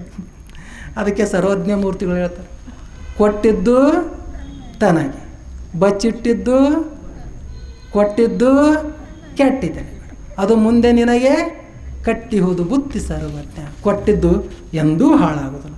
ಹಂಗೆ ಒಟ್ಟಾರೆಯಾಗಿ ನಾವು ಸುಖ ಜೀವನವನ್ನು ಸಾಗಿಸಬೇಕಾಯ್ತಂದ್ರೆ, ಒಟ್ಟಾರೆಯಾಗಿ ನಾವು ಸುಖಿಗಳಾಗಿರಬೇಕಾಗಿತ್ತಂದ್ರೆ ಏನು ಮಾಡಬೇಕು? ಕಾಯಕ ದಾಸೋಹ. ಇದಕ್ಕೆ ಟೋಟಲಿ ನಿರ್ಣಯ ಕೊಟ್ಬಿಡ್ತಾರೆ. ಲದ್ದೆಯ ಸೋಮಣ್ಣನಂತ ಒಬ್ಬ ಶರಣರು ಕೊಡ್ತಾರೆ. ಅದು ಭಾಳ ಮಹತ್ವದ್ದು, ನಮಗೆಲ್ಲರಿಗೂ ಜೀವನದೊಳಗೆ ಮಾರ್ಗದರ್ಶನವಾದಂಥ ಮಾತುಗಳನ್ನ ಹೇಳ್ತಾರೆ. ಆವ ಕಾಯಕವಾದಡು ಸ್ವಕಾಯಕವ ಮಾಡಿ. ನೀ ಏನು ಕೆಲಸ ಮಾಡ್ತೀವಿ ಮಾಡು, ಸ್ವಂತದ ಕೆಲಸ ಮಾಡು. ಈ ಸ್ವಂತದ ಕೆಲಸ ಇಲ್ಲಾರಕ್ಕ ನಮ್ಗೆ ಗೌರ್ಮೆಂಟ್ ನೌಕರಿ ಬೇಕು, ಇದು ಬೇಕು, ಇದಕ್ಕಾಗಿ ಹಿಂಗಾಗಿ ನಿರುದ್ಯೋಗ ಅನ್ನೋದು ಭಾಳ ಬರ್ತದೆ. ಆವಾಗ ಹೇಳ್ಯಾರ ನೋಡ್ರಿ, ಆವ ಕಾಯಕವಾದಡು ಸ್ವಕಾಯಕವ ಮಾಡಿ. ಗುರುಲಿಂಗ ಜಂಗಮದ ಮುಂದೆ ಇಟ್ಟು ತಂದದನ್ನು ಗುರುಲಿಂಗ ಜಂಗಮದ ಮುಂದೆ ಇಡು. ಒಕ್ಕುದ ಹಾರೈಸಿ, ನಿನ್ನಂತಕ್ಕೆ ಏನು ಒಕ್ಕೈತಲ್ಲ, ನಿನ್ನಂತಕ್ಕೆ ಏನು ಸಂಪತ್ತು ತುಂಬೈತಿಲ್ಲ ಅದನ್ನು ಹಾರೈಸಿ ಎಲ್ಲ ಕೊಡು ಸಮಾಜಕ್ಕೆ. ಒಕ್ಕುದ ಹಾರೈಸಿ ಆ ಸಮಾಜ ತೊಗೊಂಡು ಏನು ಉಳಿಸ್ತೈತಲ್ಲ, ಮಿಕ್ಕುದ ಕೈಕೊಂಡು ನೀನು ಅದನ್ನು ಲಿಂಗ ಪ್ರಸಾದಾತೆ ನೀನು ಸ್ವೀಕಾರ ಮಾಡು. ಇಷ್ಟೆಲ್ಲ ಮಾಡ್ಕೊತ ಹೋದೆ. ಮುಂದೆ ಹೆಂಗೆ ಹೆಂಗಪ್ಪ ಅಂದ್ರೆ ರೋಗ ಬಂದಡೆ ಒರಳು, ಇಷ್ಟೆಲ್ಲ ಮಾಡ್ಕೊತ ಹೋಗಿದ್ರಿ. ರೋಗ ಬಂದ್ರೆ ಮಕ್ಕೋ ಹೊಚ್ಕೊಂಡು, ಬೇನೆ ಬಂದರೆ ನರಳು. ಯಾಕೆ ಸೊಂಟ ಹೊಡೆ, ಕಾಲು ಮುಸತೈತಿ. ಬೇನೆ ಬಂದಡೆ ನರಳು, ಜೀವ ಹೋದಡೆ ಸಾಯಿ. ಇದಕ್ಕೆ ಆ ದೇವರ ಹಂಗೇಕೆ? ಸತ್ಯಶುದ್ಧವಾದ ಕಾಯಕವನ್ನು ಮಾಡೋದು ನೋಡಿ, ನಿತ್ಯ ತ್ರಿಕಾಲ ಲಿಂಗಾರ್ಚನೆ ಮಾಡೋದು, ಸತ್ಯಶುದ್ಧವಾದ ಕಾಯಕವನ್ನು ಮಾಡೋದು, ಭಕ್ತಿಯ ದಾಸೋಹವನ್ನು ಮಾಡೋದು, ಪ್ರತಿದಿನ ಆಶ್ರಮಕ್ಕೆ ಬಂದು ಅನುಭವದಲ್ಲಿ ಭಾಗಿಯಾಗುವುದು, ಸಂತೃಪ್ತವಾಗಿ ಬದುಕು ಇಟ್ಟು ಮಾಡಾಕತ್ರ ಮತ್ಯಾ ದೇವ್ರ ಎಲ್ಲಿ ಹುಡುಕ್ಯಾಡ್ಕೋತೋಗೋದು ಏನು ಬೇಡ ಇಟ್ಟ ಮಾಡ್ಕೊಂಡಿದ್ದು ಬಿಡ್ರಿ. ಇದಕ್ಕೆ ಆ ದೇವರ ಹಂಗೇಕೆ ಬಾಪುಲದ್ದೆಯ ಸೋಮ. ಅದಕ್ಕೆ ಈ ಶರಣರ ವಚನಗಳು ನಮಗೆಲ್ಲ ಮಾರ್ಗದರ್ಶನ. ಅದಕ್ಕೆ ನಾನು ತಮ್ಮಲ್ಲಿ ಒಂದು ವಿನಂತಿ ಮಾಡೋದು ಏನಂದ್ರೆ, ಬಸವಾದಿ ಶಿವಶರಣರ ವಚನಗಳು 102 ವರ್ಷಗಳ ಹಿಂದೆ ನಮ್ಮ ಇಲ್ಲೇ ವಿಜಯಪುರದ ಪಗು ಹಳಕಟ್ಟಿ ತಂದೆಗಳು ಅವುಗಳನ್ನೆಲ್ಲ ಹುಡುಕಿ ತಾಡೋಲೆ ಮೇಲೆ ಇದ್ದಿದ್ದೆಲ್ಲ ಹುಡುಕಿ ತಂದು ತೆಗೆದು ಈ ಪುಸ್ತಕ ರೂಪದೊಳಗೆ, ಈ ಹಾಳೆ ಒಳಗೆ ನಮಗೆ ತಂದು ಕೊಟ್ಟಾರೆ. ಅದಕ್ಕೆ ತಾವು ಪ್ರತಿ ದಿವಸ ಲಿಂಗಾರ್ಚನೆ ಆದಮೇಲೆ 5 ವಚನಗಳನ್ನು ಓದ್ರಿ. ಲಿಂಗಾರ್ಚನೆ ತಂದ್ರೆ ಲಿಂಗವನ್ನು ನೋಡುವುದು, ಲಿಂಗ ಪೂಜೆ ಅಂದ್ರೆ ಮತ್ತೇನೋ ಉಳ್ಕಿದ್ದು ಗಂಟೆ ಹೊಡೆದು ನೈವೇದ್ಯ ಗಾದ್ಲ ಉಳ್ಕಿದ್ದು ಹೋಗ್ಬೇಡ್ರಿ. ಮೊನ್ನೆ ಹೇಳಲಿ ಇಲ್ಕಲ್ಲ, ಬರೀ ನೋಡ್ಕೊತ ಕೂತ್ಬಿಡು.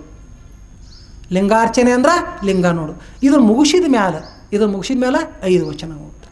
ಆಮೇಲೆ ಪ್ರಸಾದಕ್ಕೆಲ್ಲ ಎಡೆ ಮಾಡ್ಕೋತೀರಿ. ಎಡೆ ಮಾಡ್ಕೊಂಡು ತಟ್ಟೆ ಒಳಗೆ ಎಡೆ ಮಾಡ್ಕೊಂಡ್ಮೇಲೆ 1 ವಚನ ಹೇಳೇ ನೀವು ಪ್ರಸಾದ ಮಾಡಿರಿ. ಆಮೇಲೆ ನಿಮ್ಮ ಮನೆಗೆ ಯಾರೋ ಬರ್ತಾರೆ ಅತಿಥಿಗಳು, ಅವ್ರಿಗೆ ಬಂದವ್ರಿಗೆಲ್ಲರಿಗೂ ಒಂದು ಸಣ್ಣ ವಚನದ ಪುಸ್ತಕ ಕೊಡೋಂಥ ಒಂದು ವ್ಯವಸ್ಥೆ ಮಾಡಿರಿ. 5 ರೂಪಾಯಿಗೊಂದು, 8 ರೂಪಾಯಿಗೊಂದು, 10 ರೂಪಾಯಿಗೊಂದು ಸಿಗ್ತಾವೆ ಮಾರ್ಕೆಟ್ನಾಗ. ಅಕಸ್ಮಾತ್ ಹಾಲಿಕ ಹಿಂಗೆ ಮಾಡಿರಿ, ಕುತ್ಕೊಂಡು ದುಂಡಾಗಿ ಬರೀರಿ. ಬೇಡ ಕಂಪ್ಯೂಟರ್ನಾಗ ಇದ್ರಾಗ ಟೈಪ್ ಮಾಡಿಸ್ರಿ ಒಂದು ಪೇಜ್ನಾಗ, ಒಂದು ಜೆರಾಕ್ಸ್ ಶೀಟ್ನಾಗ ಒಂದು 20 ವಚನ ಅದು ಹಿಂಗೆ ಕುಂದಿರ್ತಿರ್ತಾವೆ. ಒಂದು 20 ವಚನ ಮಾಡಿಸಿ ಹಾಕೋದೊಂದು 500 ಪ್ರತಿನೋ 100 ಪ್ರತಿನೋ 1000 ಪ್ರತಿನೋ ಮಾಡಿರಿ. ಮನೆಗೆ ಯಾರು ಬರ್ತಾರಲ್ಲ ಅವ್ರಿಗೆ ಎಲ್ಲ ಹೋಗುವ ಹೊತ್ನಾಗ ಒಂದು ಹಾಳಿ ಕೊಡ್ರಿ, ಒಂದು ಪುಸ್ತಕ ಕೊಡ್ರಿ. ಕೊಟ್ಟು ಏನು ಹೇಳ್ರಿ, ಆದಷ್ಟು ಹಿಂಗೆ ವಚನ ಓದ್ರಿ, ಆದಷ್ಟು ವಚನ ಓದ್ರಿ. ಈ ವಚನಗಳನ್ನು ಓದ್ಕೋತ ಹೋದ್ರಂದ್ರೆ ಸತ್ಯದ ಜ್ಞಾನ ಅವರಲ್ಲಿ ಆಕ್ಕೈತಿ. ಅಂಥ ಒಂದು ದಾಸೋಹ ಕಾರ್ಯವನ್ನು ನೀವು, ಈ ಶರಣ ದಾಸೋಹ ಕಾರ್ಯವನ್ನು ತಾವು ಮಾಡಿರಿ. ಅದಕ್ಕೆ ಭಾಳ ಚೆನ್ನಾಗಿ ನನಗೆ ಭಾಳ ದೊಡ್ಡ ಅವಕಾಶವನ್ನು ಕೊಟ್ಟು, ನಮ್ಮ ದೀಕ್ಷೆ ಆಗಿ ಭಾಳ ವರ್ಷ ಆಗಿಲ್ಲ, 4 ವರ್ಷ ಆಯಿತು. ನನ್ನ ದೀಕ್ಷೆ ಆದಮೇಲೆ ನಾನು ಮುಂಚೆಯಿಂದನೇ ಇಲ್ಲಿ ಆಶ್ರಮದೊಳಗೆ ಸಿದ್ದೇಶ್ವರ ಅಪ್ಪಾಜಿಯವರ ಅಷ್ಟಾಂಗ ಯೋಗವನ್ನು 10-12 ವರ್ಷಗಳಿಂದ ಹೇಳ್ತೀವಿ ನಾವು. ಮನುಗಳಿಂದ ಕಾರ್ ತೊಗೊಂಡು 4-5 ಜನ ಬರೋರು. ಯಮ, ನಿಯಮ, ಆಸನ, ಪ್ರಾಣಾಯ, ಪ್ರತ್ಯಾಹಾರ ಎಷ್ಟು ಚೆನ್ನಾಗಿ ವಿವರಣೆ ಕೊಡೋರು. ಅವು ಇವತ್ತಿನ ತನಕ ನಾ ಎಷ್ಟು ದಿವಸ ಪ್ರವಚನಕ್ಕೆ ಬಂದಿಲ್ಲ, ಆ ವಿಷಯಗಳು ಇವತ್ತಿನ ತನಕ ನನ್ನ ತಲೆಯಾಗೋದು. ಯಾಕಂದ್ರೆ ಇವತ್ತಿನ ತನಕ ಯಾರು ಕೇಳಿದ್ರು ಹೇಳ್ಬೋದು. ಅಂದ್ರೆ ಅಷ್ಟು ಸರಳ ಮಾಡಿ ಹೇಳ್ತಿದ್ರು ಬುದ್ಧಿಜಿಯವರು. ಹಂಗೆ ಆಮೇಲೆ ಎಲ್ಲ ನಮ್ಮ ಇದ್ರಾಗ ಕ್ಯಾಶೆಟ್ಗಳದಾವ. ಅವಾಗೆಲ್ಲ ಹಿಂಗೆ ಕ್ಯಾಶೆಟ್ ಇದ್ದು ನೋಡ್ರಿ, ಹಿಂಗೆ ರೀಲಿನ ಕ್ಯಾಶೆಟ್ ಇಟ್ಟು ಡಿಗ್ಗದವ ನಾನು ಇದ್ರಾಗ. ಅಕ್ಕರು ಕೇಳೋದು. ಈಗ ಟೇಪ್ ರೆಕಾರ್ಡೆ ಹೋಗಿ ಆಗ್ಬಿಟ್ಟ ಎಲ್ಲ. ಇದು ಬಂದು ಸಿಡಿ ಬಂದು ಅವು ಹೋಗಿ ಎಲ್ಲ ಮೆಮ್ರಿ ಕಾರ್ಡ್ ಬಂದುಬಿಟ್ಟು ಅವೆಲ್ಲ ಅಷ್ಟು ಕ್ಯಾಶೆಟ್ ಕೇಳ್ಕೊಳ್ಳೋದು. ಅದನ್ನೆಲ್ಲ ಕೇಳ್ಕೋತ ಬೆಳೆದು ತಂದು ಅಪ್ಪಾಜಿಯವ್ರು ಕುಂದ್ರು ಜಾಗಕ್ಕೆ ಕೂತು ತಮ್ಮ ಜೊತೆ ಮಾತಾಡುವಂಥ ಒಂದು ಅವಕಾಶ ಬಂತು. ಇಂಥ ಒಂದು ಅವಕಾಶವನ್ನು ತಾಯಿ ಹೃದಯಗಳು ನನ್ನ ಮಾರ್ಗದರ್ಶಕರಾದಂಥ ಬಸವಲಿಂಗಪ್ಪ ಅವರು ಹಾಗೂ ಈ ಆಶ್ರಮದ ಎಲ್ಲ ಸರ್ವ ಸದಸ್ಯರು ಒದಗಿಸಿಕೊಟ್ರಿ. ತಮಗೆಲ್ಲ ಧನ್ಯವಾದ. ಅದಕ್ಕೆ ಕೊನೆಯದಾಗಿ ನನ್ನ ಜೊತೆ 1-2-3 ಮಾತು ಹೇಳ್ರಿ. ಕಾಯಕದಿಂದ ಕಾಯಶುದ್ಧಿ, ದಾಸೋಹದಿಂದ ಸಂಪತ್ತು ಶುದ್ಧಿ, ಇವೆರಡರಿಂದ ಸಮಾಜ ಶುದ್ಧಿ. ಶರಣು ಶರಣಾರ್ಥಿ. ವಚನದಲ್ಲಿ ನಿಮ್ಮ ನಾಮಾಮೃತ ತುಂಬಿ, ನಯನದಲ್ಲಿ ನಿಮ್ಮ ಮೂರುತಿ ತುಂಬಿ, ಕಿವಿಯಲ್ಲಿ ನಿಮ್ಮ ಕೀರುತಿ ತುಂಬಿ, ಮನದಲ್ಲಿ ನಿಮ್ಮ ನೆನಪು ತುಂಬಿ, ಕೂಡಲ ಸಂಗಮ ದೇವ ನಿಮ್ಮ ಚರಣ ಕಮಲದೊಳಗಾನು ತುಂಬಿ. ಪ್ರಾತಸ್ಮರಣೀಯರಾದ ಪೂಜ್ಯ ವೇದಾಂತ ಕೇಸರಿ ಮಲ್ಲಿಕಾರ್ಜುನ ಮಹಾಶಿವಗಳನ್ನು ಸ್ಮರಣೆ ಮಾಡಿಕೊಂಡು ಈ ಶತಮಾನದ ಸಂತರು, ಜ್ಞಾನಯೋಗಿಗಳು, ಮಾತನಾಡುವ ಮಹಾದೇವರಾಗಿರುವ ಪೂಜ್ಯ ಗುರುದೇವರ ಶ್ರೀಚರಣಕ್ಕೆ ಭಕ್ತಿಯ ಪ್ರಣಾಮಗಳನ್ನು ಸಲ್ಲಿಸುತ್ತಾ, ಬಸವಾದಿ ಶಿವಶರಣರನ್ನು ಸ್ಮರಿಸಿಕೊಂಡು ಈ ಒಂದು ಶ್ರಾವಣ ಮಾಸದ ನಿಮಿತ್ತವಾಗಿ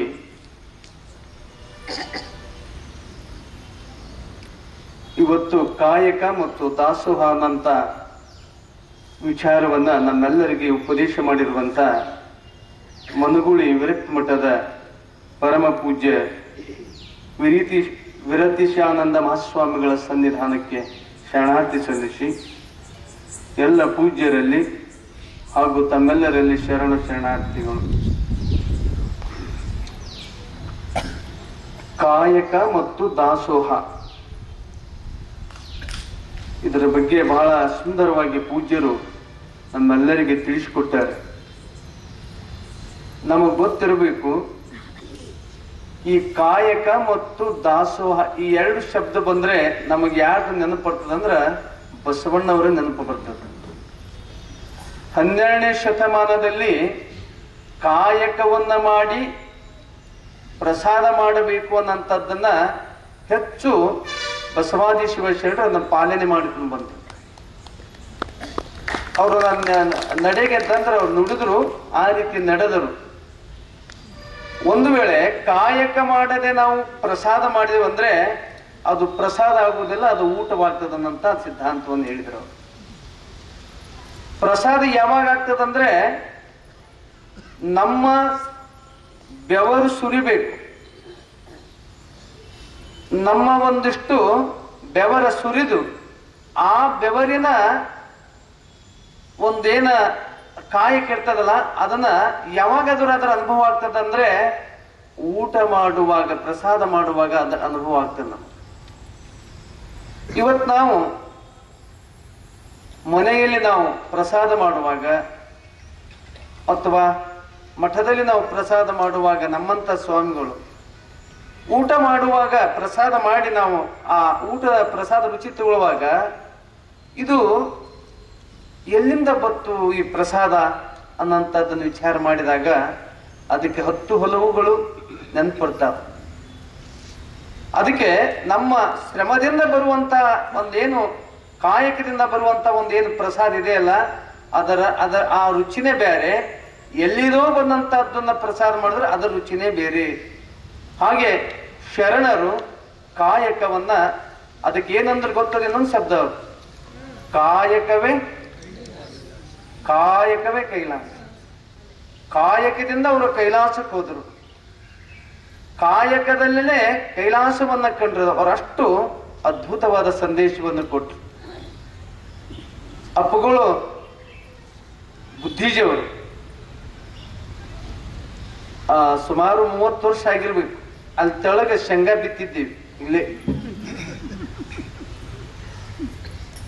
ಅದೊಂದು ಚಿಕ್ಕ ಪ್ಲಾಟ್ ಇದೆ, ಕಡೆ ಎಡಗಡೆ ನೋಡಿರ್ಬೇಕು, 1 ಎಕರೆ 2 ಎಕರೆ ಆಗ್ತದ, ಬಿತ್ತಿದ್ದೇವೆ.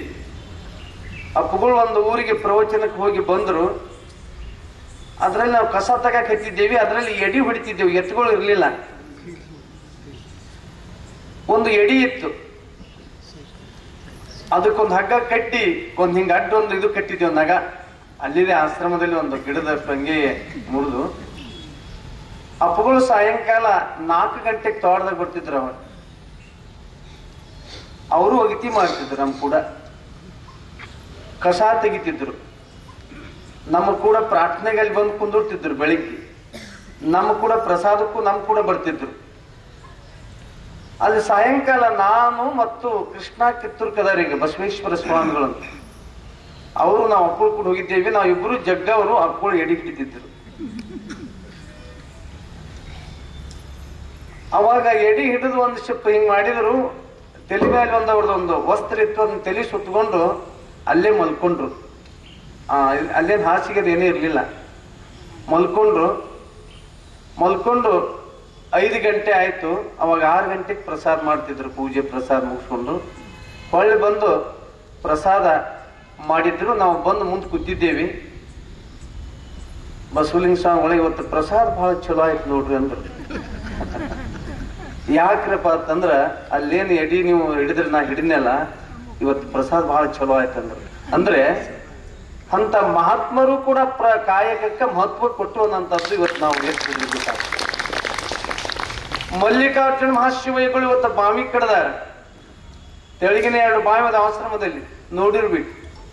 ಅದಕ್ಕೆ ಈ ಆಶ್ರಮಕ್ಕೆ ಯಾಕೆ ಮಹತ್ವ ಬಂದದಂದ್ರೆ ಬರೇ ಹೇಳಿಲ್ಲ, ನುಡುದು ನಡೆದು ತೋರಿಸಿ ಬದುಕಿನಲ್ಲಿ ಅದನ್ನ ಅಳವಡಿಸಿಕೊಂಡಂತ ಮಹಾತ್ಮರ ತ್ಯಾಗಿಗಳ ಕಟ್ಟಿದಂತ ಇದೊಂದು ಯೋಗಾಶ್ರಮ ಅನ್ನಂತದ್ದು ಇವತ್ತು ನಾವು ತಿಳ್ಕೋಬೇಕಾಗಿದೆ. ಆದ್ರಿಂದ ನಾವು ಇವತ್ತ ಮನೆಯಲ್ಲೇ ಆಗಲಿ, ರೈತರಾದ್ರ ಹೊಲದಲ್ಲಿ ಆಗಲಿ, ನಾವು ಸ್ವತಃ ಏನು ದುಡಿದು ಬೆವರಸುರಿಸಿ ದುಡ್ದಂಥದ್ದು ಏನು ಬರ್ತದಲ್ಲ, ಅದಕ್ಕಿಂತ ದೊಡ್ಡ ಪ್ರಸಾದ ರುಚಿ ಇನ್ಯಾವುದಕ್ಕೂ ಆಗುವುದಿಲ್ಲ. ಇವತ್ತಿನ ದಿನಮಾನದಲ್ಲಿ ನಾವು ನೋಡ್ತೇವೆ, ನಮ್ಮ ಮನೆಯಲ್ಲಿ ನಾವು ಅಡಿಗೆ ಮಾಡ್ಬೇಕಾದ್ರೆ ಆಳ್ ಹಚ್ಚಿ ಮಾಡಿಸ್ತೇವೆ ಇವತ್ತು. ಅದು ನಮ್ಮ ಶ್ರೀಮಂತಿಕೆ ಹೆಚ್ಚಾಗ್ಯೋದು ಅಥವಾ ನಾವು ಆಲಸ್ಯಗಳಾಗ್ಯಾವೋ ನಮಗ್ ಗೊತ್ತಾಗ್ತಾ ಇದೆ. ನಮ್ಮ ಊಟವನ್ನ ನಾವು ಮಾಡಿಕೊಂಡು ಅದನ್ನ ಪ್ರಸಾದ ಮಾಡ್ಕೊಳ್ಬೇಕಾದಂತದ್ದು ಹೋಗಿ ಆಳ ಹಚ್ಚಿ ಮಾಡಿಸುವಂತ ಪದ್ಧತಿ ರೂಢಿಯಲ್ಲಿ ಬಂದದಿದು ಪ್ರಸಾದವಾಗುವುದಿಲ್ಲ. ಅದಕ್ಕೆ ಯಾವಾಗ ಆಗ್ತದಂತ ಕೇಳಿದ್ರೆ ಬಸವಣ್ಣ ಚಂದ ಬಸವಣ್ಣವ್ರ ಒಂದು ಮಾತನ್ನು ಹೇಳ್ಯಾರ, ನಿಮ್ಮೆಲ್ಲ ಗೊತ್ತಿದೆ ವಚನ. ಯಾವುದು ಪ್ರಸಾದವಾಗ್ತದೆ, ಯಾವದಕ್ಕೂ ಪ್ರಸಾದ ಅನ್ಬೇಕು. ಆ ಪ್ರಸಾದ ಮಾಡಿದಂತದ್ದು ಏನಾಗ್ತದೆ, ಅದನ್ನ ಇನ್ನೊಬ್ಬರು ಊಟ ಮಾಡಿದ್ರೆ ಏನಾಗ್ತದ ಅಂತದನ್ನ ಹೇಳ್ತಾನೆ ಚಂದ ಬಸವಣ್ಣ. ತನು ಮನವ ಬಳಲಿಸಿ, ತನು ಮನವ ಬಳಲಿಸಿ ಧನವ ಗಳಿಸಿ ಗುರುಲಿಂಗ ಜಂಗಮಕ್ಕೆ ವೆಚ್ಚಿಸಿ ದಾಸೋಹ ಮಾಡುವ ಸದ್ಭಕ್ತನ ಪಾದವ ತೋರಯ್ಯ. ಎಷ್ಟು ಸುಂದರವಾದ ಸಂದೇಶ ಕೊಡ್ತಾನ. ತನು ಮನವ ಬಳಲಿಸಿ ಧನವ ಗಳಿಸಿ, ತನು ಬಳಲಬೇಕು, ಮನಸ್ಸು ಅದರೊಳಗೆ ಬೆರಿಬೇಕು.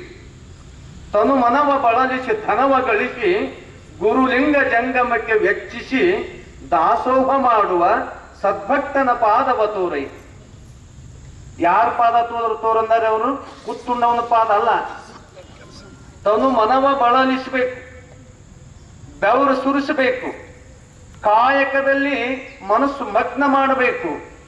ತನು ಮನವ ಬಳಲಿಸಿ ಗುರುಲಿಂಗ ಜಂಗಮಕ್ಕೆ ವೆಚ್ಚಿಸಿ ದಾಸೋಹ ಮಾಡುವ ಸದ್ಭಕ್ತನ ಪಾದವ ತೋರಯ್ಯ. ಅದೇ ಕೆಂದಡೆ ಅಂತರು. ಯಾಕೆ ಅವನ ಪಾದ ತೋರಂದ್ರೆ ಆತನ ತನು ಶುದ್ಧ, ಆತನ ಮನಶುದ್ಧ. ಅಂತಪ್ಪ ಸದ್ಭಕ್ತನ ಮನೆಯಲ್ಲಿ ಲಿಂಗಾರ್ಚನೆ ಮಾಡುವ ಜಂಗಮ ಅಮಪಾವನವಾಗ್ತಾನಂತ ಸಂದೇಶವನ್ನು ಕೊಟ್ಟರು. ದುಡುದು ಸತ್ಯ ಪ್ರಾಮಾಣಿಕದಿಂದ ಯಾರು ದುಡುದು ಊಟ ಮಾಡ್ತಾರಲ್ಲ, ದುಡುದು ಪ್ರಸಾದ ಮಾಡ್ತಾರಲ್ಲ, ಅವನ ಮನೆಯಲ್ಲಿ ಒಬ್ಬ ಲಿಂಗಾರ್ಚನೆ ಮಾಡಿದ್ರಂದ್ರೆ ಅಮಪಾವನವಾಗ್ತಾನಂತ ಅಂತ ಸಂದೇಶ ಕೊಡ್ತಾರೆ. ಕಾಯಕಕ್ಕೆ ಎಷ್ಟು ಮಹತ್ವ ಕೊಟ್ಟಾರ ಶರಣರು ಅನ್ನಂಥದ್ದು ಗೊತ್ತಾಗ್ತದೆ. ಅದನ್ನ ಚನ್ನಬಸವಣ್ಣವ್ರು ಹೇಳ್ತಾರೆ. ಹಾಗೆ ನಾವು ಆ ತತ್ವವನ್ನ ಅಳವಡಿಸಿದಾಗ ನಮ್ಮ ಬದುಕು ಏನಾಗ್ತದಂದ್ರೆ ಶರಣರ ಬದುಕಾಗ್ತದೆ, ಸಂತಸದ ಬದುಕಾಗ್ತದೆ. ನಮ್ಮ ಮಾಡುವ ಪ್ರಸಾದ ಅದು ರುಚಿ ಆಗ್ತದೆ. ಅದು ಪ್ರಸಾದ ಆಯ್ತಂದ್ರೆ ನಮ್ಮ ಮನಸ್ಸು ಪ್ರಸನ್ನವಾಗ್ತದೆ. ಅದಕ್ಕೆ ಶರಣರು ಕಾಯಕ ದಾಸೋಹವನ್ನು ಮಾಡಿ ನಮ್ಗೆಲ್ಲರಿಗೆ ತೋರಿಸಿಕೊಟ್ರು. ಒಬ್ಬ ಮಹಾರಾಜ ಇದ್ದ. ಮಹಾರಾಜ ವಾರದಲ್ಲಿ ಒಂದು ಸಲ ದಾನ ಮಾಡ್ತಿದ್ದ, ವಾರಕ್ಕೊಂದು ಸಲ. ಅನೇಕ ಮಂದಿ ದಾನವನ್ನು ತಗೊಂಡು ಬರ್ತಿದ್ರು, ಮಹಾರಾಜನನ್ನ ಕೊಂಡಾಡ್ತಿದ್ರು. ಏನು ಮಹಾರಾಜ ನಿನ್ನ ದಾನ ನಮ್ಮೆಲ್ಲರಿಗೆ ಬಹಳ ಸಂತೋಷ ತಂದದ ತಿಳ್ಕೊಂಡು ದಾನ ತಗೊಂಡು ಅವನ ಮಹಾರಾಜನನ್ನು ಹೊಗಳು ಬರ್ತಿದ್ರು. ಕಾಯಕದಲ್ಲಿ ಕಾಯಕ ಮಾಡದೆ ಉಣ್ಣಬಾರದಂತ ಶರಣರ ತತ್ವ ಇದ್ದಂತೊಬ್ಬ ಜಂಗಮ ಚರಜಂಗಮನಾಗಿ ಈ ಮಹಾರಾಜ ದಾನ ಕೊಡ್ತಾನ ಅನ್ನೋದು ಬಹಳ ಪ್ರಚಾರವಾಗಿತ್ತು. ಅವನು ಒಂದು ದಿನ ಹೋಗ್ತಾನ. ಎಲ್ಲರೂ ತಗೊಂಡು ಮಹಾರಾಜನಿಗೆ ನಮಸ್ಕಾರ ಮಾಡಿ ಧನ್ಯವಾದ ಹೇಳಿ ಹೋಗ್ತಿದ್ರು. ಇವನು ಹೋದ. ಹೋಗಿ ಅವ ಕೊಡುವ ದಾನ ತಗೊಂಡ. ತಗೊಂಡು ಬರ್ಬೇಕಲ್ಲ. ಅವ ಕೇಳಿದ, ಇದು ನಿನ್ನ ಶ್ರಮದಿಂದ ಬಂದೋದು ನಿಮ್ಮ ಅಪ್ಪನ ಶ್ರಮದಿಂದ ಬಂದೋದು ಕೇಳಿ. ಇಂಥವ್ರು ಒಡಮುಟ್ಟ ಅಂತ ಊರಿಗೆ. ಅವಾಗ ಆತ ಹೇಳಿದ, ಇಲ್ಲ, ನನ್ನ ತಂದೆ ನಮ್ಮ ಅಜ್ಜ ಮಾಡಿದಂತಹದ್ದು ನಾನು ಈಗ ದಾನ ಕೊಡ್ತೀನಿ. ನನಗೊಂದು ಏನೋ ಕೊಡ್ಬೇಕನ್ನಿಸ್ತದ, ಕೊಡ್ತೀನಿ. ಆದರೆ ಈ ಏನು ಮಾಡ್ತೀಯಲ್ಲ, ಈ ದಾನ, ಇದರ ಲಾಭ, ಇದರ ಪುಣ್ಯ ನಿನಗೆ ಮುಟ್ಟುವುದಿಲ್ಲ, ಅವರಿಗೆ ಮುಟ್ತದೆ. ಅವಾಗ ಅವ ವಿಚಾರಕ್ಕೆ ಬಿದ್ದ. ರಾಜ, ಯುವರಾಜ ಅವ ವಿಚಾರಕ್ಕೆ ಬಿದ್ದ. ಹಂಗಾದ್ರೆ ನಾನು ಏನ್ ಮಾಡ್ಲಿ? ನಿನ್ನ ತನುಮನವ ಬಳಲಿಸಿ ಗಳಿಸು, ಅದರಲ್ಲಿ ಬಂದಂತದ್ದು ದಾನ ಮಾಡು, ಅದು ದೇವರಿಗೆ ಪ್ರಸಾದವಾಗ್ತದೆ. ಅಂದೇ ಮಹಾರಾಜ ದಾನ ಮಾಡುದು ಬಿಟ್ಟ. ಹಾಗಾದ್ರೆ ಏನ್ ಮಾಡತ್ ಕೇಳಿದ, ನೀನು ಗುದ್ಲಿಯನ್ನ ತೆಗೆದುಕೊಂಡು ಹೊಲಕ್ಕೆ ಹೋಗು, ನಿಂದೇ ಆದಂತ ಹೊಲಕ್ಕೆ ಹೋಗು, ನಟ್ಟು ಕಡಿ, ಅಲ್ಲಿ ಒಂದಿಷ್ಟು ಭೂಮಿಯನ್ನು ಹದ ಮಾಡು, ಬೀಜವನ್ನು ಹಾಕು, ಕಳೆ ಕಸವನ್ನ ತೆಗಿ, ಆ ಬೆಳೆಯನ್ನ ಬೆಳೆದು ಬಂದಂತದ್ದನ್ನ ನೀನು ಧಾನ್ಯ ರೂಪದಲ್ಲಿ ದಾನ ಮಾಡಬಹುದು, ಅದನ್ನ ಪ್ರಸಾದ ಮಾಡಿ ನೀನು ನೀಡಬಹುದು. ಅದು ದೇವರಿಗೆ ಮುಟ್ತದ, ಅದು ನಮಗೂ ಮುಟ್ತದ, ನಿನಗೂ ಕಲ್ಯಾಣವಾಗ್ತದ ಅಂತ ಮಾತನ್ನು ಹೇಳಿದ.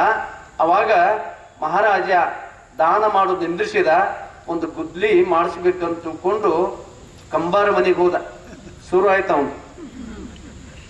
ಕಂಬಾರ ಮನೆಗೆ ಹೋದ ಕೂಡಲೇ ಅವ ಕಂಬಾರ ಒಂದಷ್ಟು ತಗೊಂಡ. ಅವ ಏನ್ ಹೇಳಿದ, ಈ ತಿದಿ ಜಗ್ ಅಂದವ. ನೋಡ್ರಿ, ನೀವು ರೈತರು ಏನಾದ್ರೂ ಸಾಮಾನ್ ಮಾಡ್ಸಕ್ ಹೋದ್ರ ಅವ್ರಿಗೆ ಜಗ್ಗಕ್ ಹತ್ತಾರ. ಅಲ್ಲೇ ಶುರುವಾಯ್ತು, ಅವ್ ಬೆವ್ರು ಬಿಡ್ತಾರೆ. ಒಂದು ಗುದ್ಲಿ ಮಾಡಿಸಿದ. ಬಡಿಗೆರ ಮನೆಗೆ ಹೋಗಿ ಕಾಮ್ ಹಾಸಿದ. ಒಂದಿಷ್ಟು ಹೋಗಿ ನಟ್ಟು ಕಡ್ದ. ಹೊಲಕ್ಕೆ ಹೋಗಿದ್ದಿಲ್ಲ ಮಹಾರಾಜ, ಬರೀ ದಾನ ಮಾಡ್ಕೋತ ಮನೆಯಲ್ಲಿ ಇದ್ದ. ಅರಮನೆ ಸುಖದ ಸುಪ್ಪತ್ತಿಗೆಯಲ್ಲಿದ್ದ. ಹೊಲಕ್ಕೆ ಹೋಗಿ ಎಲ್ಲ ನಟ್ಟು ಕಡ್ಯಾಕತ್ತ ಕರ್ಕಿ ತೆಗಿತಿದ್ದ. ಒಂದು ದಿನ ತೆಗದ, 2 ದಿನ ತೆಗದ. ಕೈಯೊಳಗೆಲ್ಲ ಗುಳ್ಳಿತ್ತು, ಬೆವರು ಬರ್ತಿತ್ತು. ಅಲ್ಲೇ ಸುರಿಸ್ಕೋತಿದ್ದ. ರಾಜ ಮಹಾರಾಜ ನೀ ಯಾಕೆ ನಾವು ಮಾಡ್ತೀವತ್ತ ಎಲ್ಲರೂ ಹೇಳ್ತಿದ್ರು. ಇದು ಇಲ್ಲ, ನಾನು ಮಾಡ್ಬೇಕಾದಂತ ಕರ್ತವ್ಯ ತಿಳ್ಕೊಂಡು ಒಂದಿಷ್ಟು ಎಲ್ಲ ಒಂದು 5-6 ಎಕರೆ ಜಮೀನವನ್ನ ಎಲ್ಲ ಹಸನು ಮಾಡಿ, ಮುಂದೆ ಮಳೆ ಆಯ್ತು, ಜೋಳವನ್ನ ಬಿತ್ತಿದ. ಸ್ವತಃ ಅವನೇ ಕಸ ತೆಗದ. 5-6 ತಿಂಗಳ ದಾರಿಕಾದ. ಮುಂದೆ ಫಲವತ್ತವಾದ ಬೆಳೆ ಬಂತು ಜೋಳ. ಅದನ್ನ ರಾಶಿ ಮಾಡಿದ. ರಾಶಿ ಮಾಡಿ ಮುಂದೆ ಒಂದು ದಿನ ಪ್ರಸಾದ ಮಾಡಿ ಮತ್ತೆ ದಾನ ಪ್ರಾರಂಭವಾಗ್ಯದಂತ ಬಾ ಅಂದ. ಮತ್ತೆಲ್ಲರೂ ಬಂದರು. ಎಲ್ಲರೂ ಆ ದಾನ ತಗೊಂಡು ಕೊಂಡಾಡಿ ಹೋದರು. ಇವ ಬಂದರು. ಯಾರೇ ಇವರು? ಕಲಿಸುವವರು, ಲೋಕಕ್ಕೆ ನೀತಿಯನ್ನ ಕಲಿಸುವವರು. 12ನೇ ಶತಮಾನದಲ್ಲಿ ಬಸವಣ್ಣವರು ಒಂದು ರೀತಿ ಇದ್ರು ಕೂಡ, ಚಂದ ಬಸವಣ್ಣವರು ಒಂದು ರೀತಿ ಇದ್ರು. ಅಂಗದ ಮೇಲೆ ಲಿಂಗ ಬಿದ್ದವರೆಲ್ಲ ಸಂಗಮನಾಥನೆಂಬ ಭಾವ ಬಸವಣ್ಣಗಲ್ಲದೆ ನನಗಾಗುಲ್ಲ ಅಂತ ಹೇಳ್ತಿದ್ರು ಚಂದ ಬಸವಣ್ಣವರು. ಹಾಗೆ ನೀತಿಯನ್ನ ಜಗತ್ತಿಗೆ ಕಲಿಸಲು ಬಂದರು ನಮ್ಮ ಶರಣರು. ನಡೆ ನುಡಿ ಒಂದಾಗಿ ಬಾಳಿ ತೋರಿಸಿ ಆದರ್ಶವಾಗಿ ಹೋದರಲ್ಲ, ಆ ಕಾಯಕದ ಮಹತ್ವ ಇದೆ. ಈ ಸ್ವಾಮಿ ಬಂದ, ಕೈ ಮಾಡಿದ. ಅವನ ಕೈಯೊಳಗ ಧಾನ್ಯ ಹಾಕಿದ. ಮಹಾರಾಜ, ಇದು ನಿನ್ನ ದಾನ, ನಿನಗ ಕೈಲಾಸದಲ್ಲಿ ನಿನಗೆ ದಾರಿಕಾದದು ಹೋಗು ಅಂದ. ಅಷ್ಟೇ ಅಲ್ಲ, ಅದನ್ನ ಅದೇ ರೀತಿ ಮುಂದುವರಿಸಿ ಮುಂದವ ದಾಸೋಹ ಮಾಡಿದ. ಒಂದು ದಿನ ಕನಸು ಬಿತ್ತು ಮಹಾರಾಜನಿಗೆ. ಏನು ಬಿತ್ತು? ನಿನ್ನ ಜನ್ಮ ಸಾರ್ಥಕವಾಯಿತು, ನೀನು ದಾಸೋಹ ಮಾಡಿಯಲ್ಲ, ಇದು ನಿಜವಾದ ದಾಸೋಹ, ಇದರ ಅರ್ಥ ಅಂತ ತಿಳ್ಕೊಂಡು ಆ ಪರಮಾತ್ಮನ ಅನುಗ್ರಹ ಆಯಿತು. ಮುಂದೆ ಆ ರಾಜ ಒಬ್ಬ ದೊಡ್ಡ ಶರಣನಾಗಿ, ಒಬ್ಬ ಮಹಾತ್ಮನಾಗಿ ಹೋದಾನಂತದ್ದು ಬರ್ತದೆ. ಅದಕ್ಕೆ ಅಂತ ಸದ್ಭಕ್ತನ ಮನೆಯಲ್ಲಿ ಯಾರು ದುಡಿತಾರೋ, ಬೆವರ ಸುರಿಸಿ ದುಡಿತಾರೋ, ಅಲ್ಲಿ ಯಾರು ಲಿಂಗಾರ್ಚನೆ ಮಾಡ್ಕೋತಾರಲ್ಲ ಅವರು ಪಾವನವಾಗ್ತಾರನ್ನಂಥದ್ದು ಶರಣರ ಸಂದೇಶ. ಅಂತ ಒಂದು ಸಂದೇಶವನ್ನ ಇವತ್ತು ಪೂಜ್ಯ ಗುರುಗಳು ಬಹಳ ಸುಂದರವಾಗಿ ಹೇಳಿದ್ರು. ಮೇಧಾರ ಕೇತಯ್ಯ ಅಂತಿದ್ದ, ನಿಮ್ಮೆಲ್ಲರಿಗೂ ಗೊತ್ತಿದೆ. ಒಂದು 2 ನಿಮಿಷದಲ್ಲಿ ಮುಗಿಸ್ತೀನಿ, ನೀವು ಮ್ಯಾಗ ನೋಡಕತ್ತೀರಿ, ಮಳಿ ಏನ್ ಬರಂಗಿಲ್ಲ. ಕೇತವ್ಯ ಆತ ಹೆಂಡತಿ ಹೆಸರು ಮೇಧಾರ ಕೇತಯ್ಯ. ಅಡವಿಗೆ ಹೋಗಿ ಬಿದರ್ ಕಡ್ಕೊಂಡು ಬಂದು ಬುಟ್ಟಿಯ ಹೆಣದು ಅದನ್ನು ಮಾರಾಟ ಮಾಡಿ ಬಂದಂತದ್ದನ್ನು ದಾಸೋಹ ಮಾಡಿ ಜಂಗಮರಿಗೆ ಪ್ರಸಾದ ಮಾಡಿಸಿ ಅವರು ಪ್ರಸಾದ ಮಾಡುವಂತ ರೂಢಿ ನೀವು ಇಟ್ಕೊಂಡು ಬಂದಿದ್ರು. ಕಲ್ಯಾಣದಲ್ಲಿರುವ ಎಲ್ಲ ಶರಣರು ಕಾಯಕ ಮಾಡಿ ತಾವು ಪ್ರಸಾದ ಮಾಡಿಸ್ತಿದ್ರು. ಒಂದು ದಿನ ಅಡವಿಗೆ ಹೋಗ್ತಾನ ಕೇತಯ್ಯ, ಮೇಧಾರ ಕೇತಯ್ಯ. ಅಡವಿಗೆ ಹೋದ ಕಡೆ ಅವನ ಪ್ರಖ್ಯಾತಿ ಎಲ್ಲ ಕಡೆ ಆಗಿತ್ತು. ಇವನ ನಿಜವಾದ ದಾಸೋಹವನ್ನ ಜನಕ್ಕೆ ತಿಳಿಸ್ಬೇಕಂತ ತಿಳ್ಕೊಂಡು ಅದು ಪರಮಾತ್ಮ ಅವಗೊಂದು ಕಷ್ಟವನ್ನ ತಂದು ಕೊಡ್ತಾನನ್ನಂಥದ್ದು ಬರೀತಾರೆ ಅಲ್ಲಿ. ಒಂದಿನ ಕೊಳ್ಳಿ ತಗೊಂಡು ಹೋದ, ಬಿದಿರನ್ನ ಕಡ್ಲಿಕ್ಕೆ ಹತ್ತಿದ. ಯಾರು? ಕೇತಯ್ಯ. ದಿನ ಕಡಿತಿದ್ದ. ಅವತ್ತು ಹೋಗಿ ಬಿದಿರನ್ನ ಕಡದ. ಬಹಳ ಫಲವತ್ತವಾದ ಬಿದಿರಿದ್ದು. ಏನಿವ ಕಡನಲ್ಲ, ಅದರಾಗ ಬಂಗಾರದ ನಾಣ್ಯಗಳು ಹಿಂಗ್ ಬೀಳಾಕತ್ತು. ಈಗ ನಿಮಗ ಹಿಂಗ್ ಕುತ್ತಲ್ ಹಿಂಗಾಗ್ಯದ, ಅಲ್ಲಿ ಬೆಳಕ್ ಹೆಂಗಾಗಿರ್ಬೇಕು. ಕೇತಯ್ಯ ಅಂತ ನೋಡ್ರಿ, ಏನ್ ಶರಣರು, ಅವ್ರು ಹೆಂಗ ಬದುಕಿದ್ರು ಗೊತ್ತಿಲ್ಲ. ಏನ್ ಹೇಳ್ತಾನ, ಬಂಗಾರ ನಾಣ್ಯ ಬಿದ್ದಾಗ ಬಂಗಾರ ಹುಳ ಹತ್ತಿ ಭಂಗವಾಗಿದೆ ಬಿದ್ದು.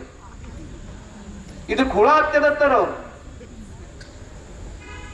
ಏನಿದು ವಿಚಿತ್ರ ಅನಿಸ್ತಾರ ನಮಗೂ. ಬಂಗಾರ ಹುಳ ಹತ್ತಿ ಭಂಗವಾಗಿದೆ ಬಿದರು ದಾಸೋಹಕ್ಕ ಸಲ್ಲುವುದಿಲ್ಲ ಅಂತ ತಿಳ್ಕೊಂಡು ಮುಂದೆ ಮತ್ತೊಂದು ಬಿದಿರು ಕಡಿತಾನ. ಮತ್ತೊಂದು ಬಿದಿರು ಕಡಿದ್ರು ಅದೇ ರೀತಿ ಬಂಗಾರ ನಾಣ್ಯಗಳು ಬೀಳಾಕ್ ಶುರು ಆದವು. ಇದನ್ನ ಬಡ್ಡಿ ಒಳಗೆ ಕಡಿಬಾರ್ದು, ತುದ್ಯಾಗ ಹೋಗಿ ಕಡಿಬೇಕಂತ ತಿಳ್ಕೊಂಡು ಮ್ಯಾಗ ಹತ್ತಾನ, ಬಿದಿರು ಕಡಿತಾನ, ಕೈ ಜಾರ್ತದ, ಕೆಳಗೆ ಬೀಳ್ತಾನ, ಎದೆಯಲ್ಲಿ ಬಿದಿರು ನಡ್ತದ, ರಕ್ತ ಚಿಮ್ತದ, ಆದರೆ ಕಾಯಕ ಬಿಡುದಿಲ್ಲ. ಮತ್ತೆ ಕೆಳಗಿಳಿದ ಆ ಬಿದಿರು ತಗೊಂಡು ಮನೆಗೆ ಬರ್ತಾನೆ. ಮನೆಗೆ ಸೂರ್ಯ ಮುಳುಗುತ್ತಿರ್ತದ. ರವಿ ನನ್ನ ಆಣೆ ಆಗಿದೆ ನಿನಗೆ, ನನ್ನ ದಾಸೋಹ ಆಗುತ್ತಕ ಮುಳುಗಬೇಡ ಅಂತ ಹೇಳ್ತಾನ. ಮೇದಾರ ಕೇತಯ್ಯ ಮುಳುಗುವುದು, ಸೂರ್ಯ ಮುಳುಗಬೇಕಾಗಿತ್ತು. ಅವನ ಮಾತು ಕೇಳಿ ಸೂರ್ಯ ಹಾಗೆ ನಿಂತ. ಯಾಕಂದ್ರೆ ಇದು ಕಾಯಕ ನಿಷ್ಠೆ ಅಂತ ಕರೀತಾರೆ. ಇದು ಕಾಯಕ ನಿಷ್ಠೆ. ಆ ಬಿದಿರನ್ನ ಶೀಳಿ ಪುಟ್ಟಿ ಮಾಡಿ ಹೆಂಡತಿ ಕೇತವ್ಯನ ಕೈ ಕೊಡ್ತಾನ. ಹೋಗಿ ಮಾರಾಟ ಮಾಡ್ಕೊಂಡು ಬಂದು ದಾಸೋಹ ನಡೀತದ, ಎಲ್ಲ ಪ್ರಸಾದ ಮಾಡಿ ಹೋಗ್ತಾರ, ಆನಂದ ಪಟ್ಟು ಹೋಗ್ತಾರ. ಈ ಕಡೆ ಹೇಳ್ತಾನ, ಇಲ್ಲಿ ಅಲ್ಲಿವರೆಗೆ ಹೆಂಡತಿಗೆ ಹೇಳಿಲ್ಲವ, ಇಲ್ಲಿ ಒಂದು ಬಿದಿರು ಚುಚ್ಚಿದೆ ತೆಗಿ ಅಂದಾಗ ಈ ಬಿದಿರನ್ನ ಕಿತ್ತಿದಳು, ರಕ್ತ ಚಿಮ್ಮಾಕತ್ತು. ಆ ಕೇತಯ್ಯನು ಮೂರ್ಛೆ ಹೋದ, ಆ ಕಡೆ ರವಿ ಮುಳುಗಿದಾನ ಅಂತದ್ದು ಬರ್ತದೆ. ಅದು ಕಥೆ ಬಹಳ ದೊಡ್ಡದದ. ಕೊನೆಗೆ ಕೇತವೇ ಅಳ್ಳಿಕ್ ಶುರು ಮಾಡ್ತಾಳ, ಮೂರ್ಛೆ ಹೋಗಿ ಬಿಡ್ತಾನ. ಅಷ್ಟೇ ಬೆಳಗಿನ ಸಮಯ ಹೂಗಾರ ಮಾದಯ್ಯ ಬರ್ತಾನೆ, ಎಲ್ಲರ ಮನೆಗೆ ಹೂ ಹಾಕೋತ. ಅವನ್ ಗೊತ್ತಾಕದ. ಬಸವಣ್ಣರ ಅನುಭವ ಮಂಟಪಕ್ಕೆ ಹೋಗ್ತದೆ ಸುದ್ದಿ. ಬಸವಣ್ಣ ಶರಣರ ಬರವನೆಗೆ ಪ್ರಾಣ ಜೀವಾಳವನ್ನುವಂತೆ ಅವನ ಪ್ರಾಣವೇ ಹೋಗ್ಬಿಡ್ತದೆ, ಮೂರ್ಛೆ ಹೋಗ್ಬಿಡ್ತಾನೆ ಬಸವಣ್ಣ. ಕೇತೈ ಹೀಗಾಯ್ತಾ ಅಂತ ತಿಳ್ಕೊಂಡು ಅಲ್ಲಿಂದ ಮಡಿವಾಳ ಮಾಚಯ್ಯ ಗಂಟಿ ಬಾರಿಸ್ತಾನೆ. ಎಲ್ಲಾ ಶರಣರು ಇದು ಹಿಂಗ್ಯಾಕಾಯ್ತು ತಿಳ್ಕೊಂಡಂದಾಗ ಮತ್ತೆ ಕೈಲಾಸದಲ್ಲಿ ಅರಿವಾಗಿ ಮತ್ತೆ ಮೇದಾರ ಕೇತಯ್ಯ ಪ್ರತ್ಯಕ್ಷನಾಗಿ ಮತ್ತೆ ಎದ್ದಾನ ಅಂತದ್ದು ಬರ್ತದ. ಇದು ಕತೆ ಮಂತ್ ಹೇಳ್ಕೋತ ಹೋದ್ರ ರಾತ್ರಿ 10 ಆಗ್ತದೆ. ಅದಕ್ಕೆ ಶರಣರ ಕಾಯಕವನ್ನ ಮಾಡಿ ಪ್ರಸಾದ ಮಾಡಿ ಆ ಕಾಯಕ ತತ್ವವನ್ನ ಜನತೆಗೆ ತಿಳಿಸುವುದಂತ ಮಹಾಶಿವಶರಣರ ಬದುಕು ಅತ್ಯಂತ ಪ್ರಾಮಾಣಿಕವಾಗಿರುವಂತಹದ್ದು. ಅದಕ್ಕೆ ಮಲ್ಲಿಕಾರ್ಜುನಪ್ಪ ಅವರು ಬಾವಿ ಕಡಿಯುವಾಗ ನಾವು ಕಡಿತೇವಲ್ರಪ್ಪ, ನೀವ್ಯಾಕೆ ಹೈರಾಣ ಆಗ್ತಿರತ್ ಯಾರೋ ಭಕ್ತರು ಕೇಳಿದಾಗ, ನೀನು ಕಡಿ ನಾನು ಕಡಿತೀನಿ, ನೀ ಮಾಡಿದ್ ನಿಂದು ನಾ ಮಾಡಿದ್ ನಮಗ್ ಹತ್ತಿದ್ರು. ಅಷ್ಟು ಅಪ್ಪುಗಳು ಕಾಯಕದ ಮೇಲೆ ಕೊಟ್ಟಂತವ್ರು. ಈ ಜೋಗುಳದಲ್ಲಿ ಒಂದು ಆಶ್ರಮ ಇದೆ, ಗೊತ್ತಿರ್ಬೋದು ನಿಮಗೆ. ಅಪ್ಪುಗಳು 25 ವರ್ಷ ಆಯ್ತು ಒಂದು ಆಶ್ರಮ ಉದ್ಘಾಟನೆ ಆಗಿ. ದಿನಾಲು ಬುದ್ಧಿಜಿಯವರಲ್ಲಿ ನಟ್ಟು ಕಡಿತಿದ್ರು. ಕುಲಕರ್ಣಿಯರ್ ತೋಟ ಅದು ಆಶ್ರಮದ ಅಲ್ಲ ಮತ್ತದ. ಅವರು ತೋಟದಾಗ ಊಟ ಮಾಡ್ತಿದ್ರು, ನಮಗೂ ಕಡ್ಲಿಕ್ಕೆ ಹಚ್ತಿದ್ರು. ಆ ರೀತಿಯಾಗಿ ಅಪ್ಪುಗಳು ತಾವು ನುಡಿದರು, ನಡೆದರು, ಕೊನೆಗೆ ದೇವರಾಗಿ ಹೋದ್ರಲ್ಲ. ಇದು ಕಾಯಕದ ತತ್ವ, ನುಡಿದಂತೆ ನಡೆದಂತ ತತ್ವ ಅಂತ ಮಹಾತ್ಮರ ಸಂದೇಶಗಳನ್ನ, 12ನೇ ಶತಮಾನದ ಶರಣರ ಸಂದೇಶಗಳನ್ನ ಇವತ್ತು ನಮ್ಮ ಮನಗುಳಿ ಪೂಜ್ಯರು ಬಹಳ ಸುಂದರವಾಗಿ, ನಾನು ಫೋನ್ ಮಾಡಿದಾಗ ಯಾವ ವಿಷಯ ಹೇಳಿ ಅಂತ ಕೇಳಿದ್ರು, ಲಿಂಗದ ಬಗ್ಗೆ ಹೇಳಿ ಅಂತ ಕೇಳಿದ್ರು ಅವರು. ಲಿಂಗದಕ್ಕಿಂತ ಕಾಯಕ ದಾಸೋಹ ಮಾಡಿದ್ರೆ ಒಳ್ಳೇದು ಅಂತಂದಾಗ ಅದನ್ನ ಬಹಳ ಕಾಳಜಿಯಿಂದ ಅಧ್ಯಯನ ಮಾಡಿ ನಿಮ್ಮೆಲ್ಲರಿಗೆ ತಿಳಿಸುವಂತ ಕಾರ್ಯವನ್ನ ಮಾಡಿದ್ದಾರೆ ಪೂಜ್ಯರು.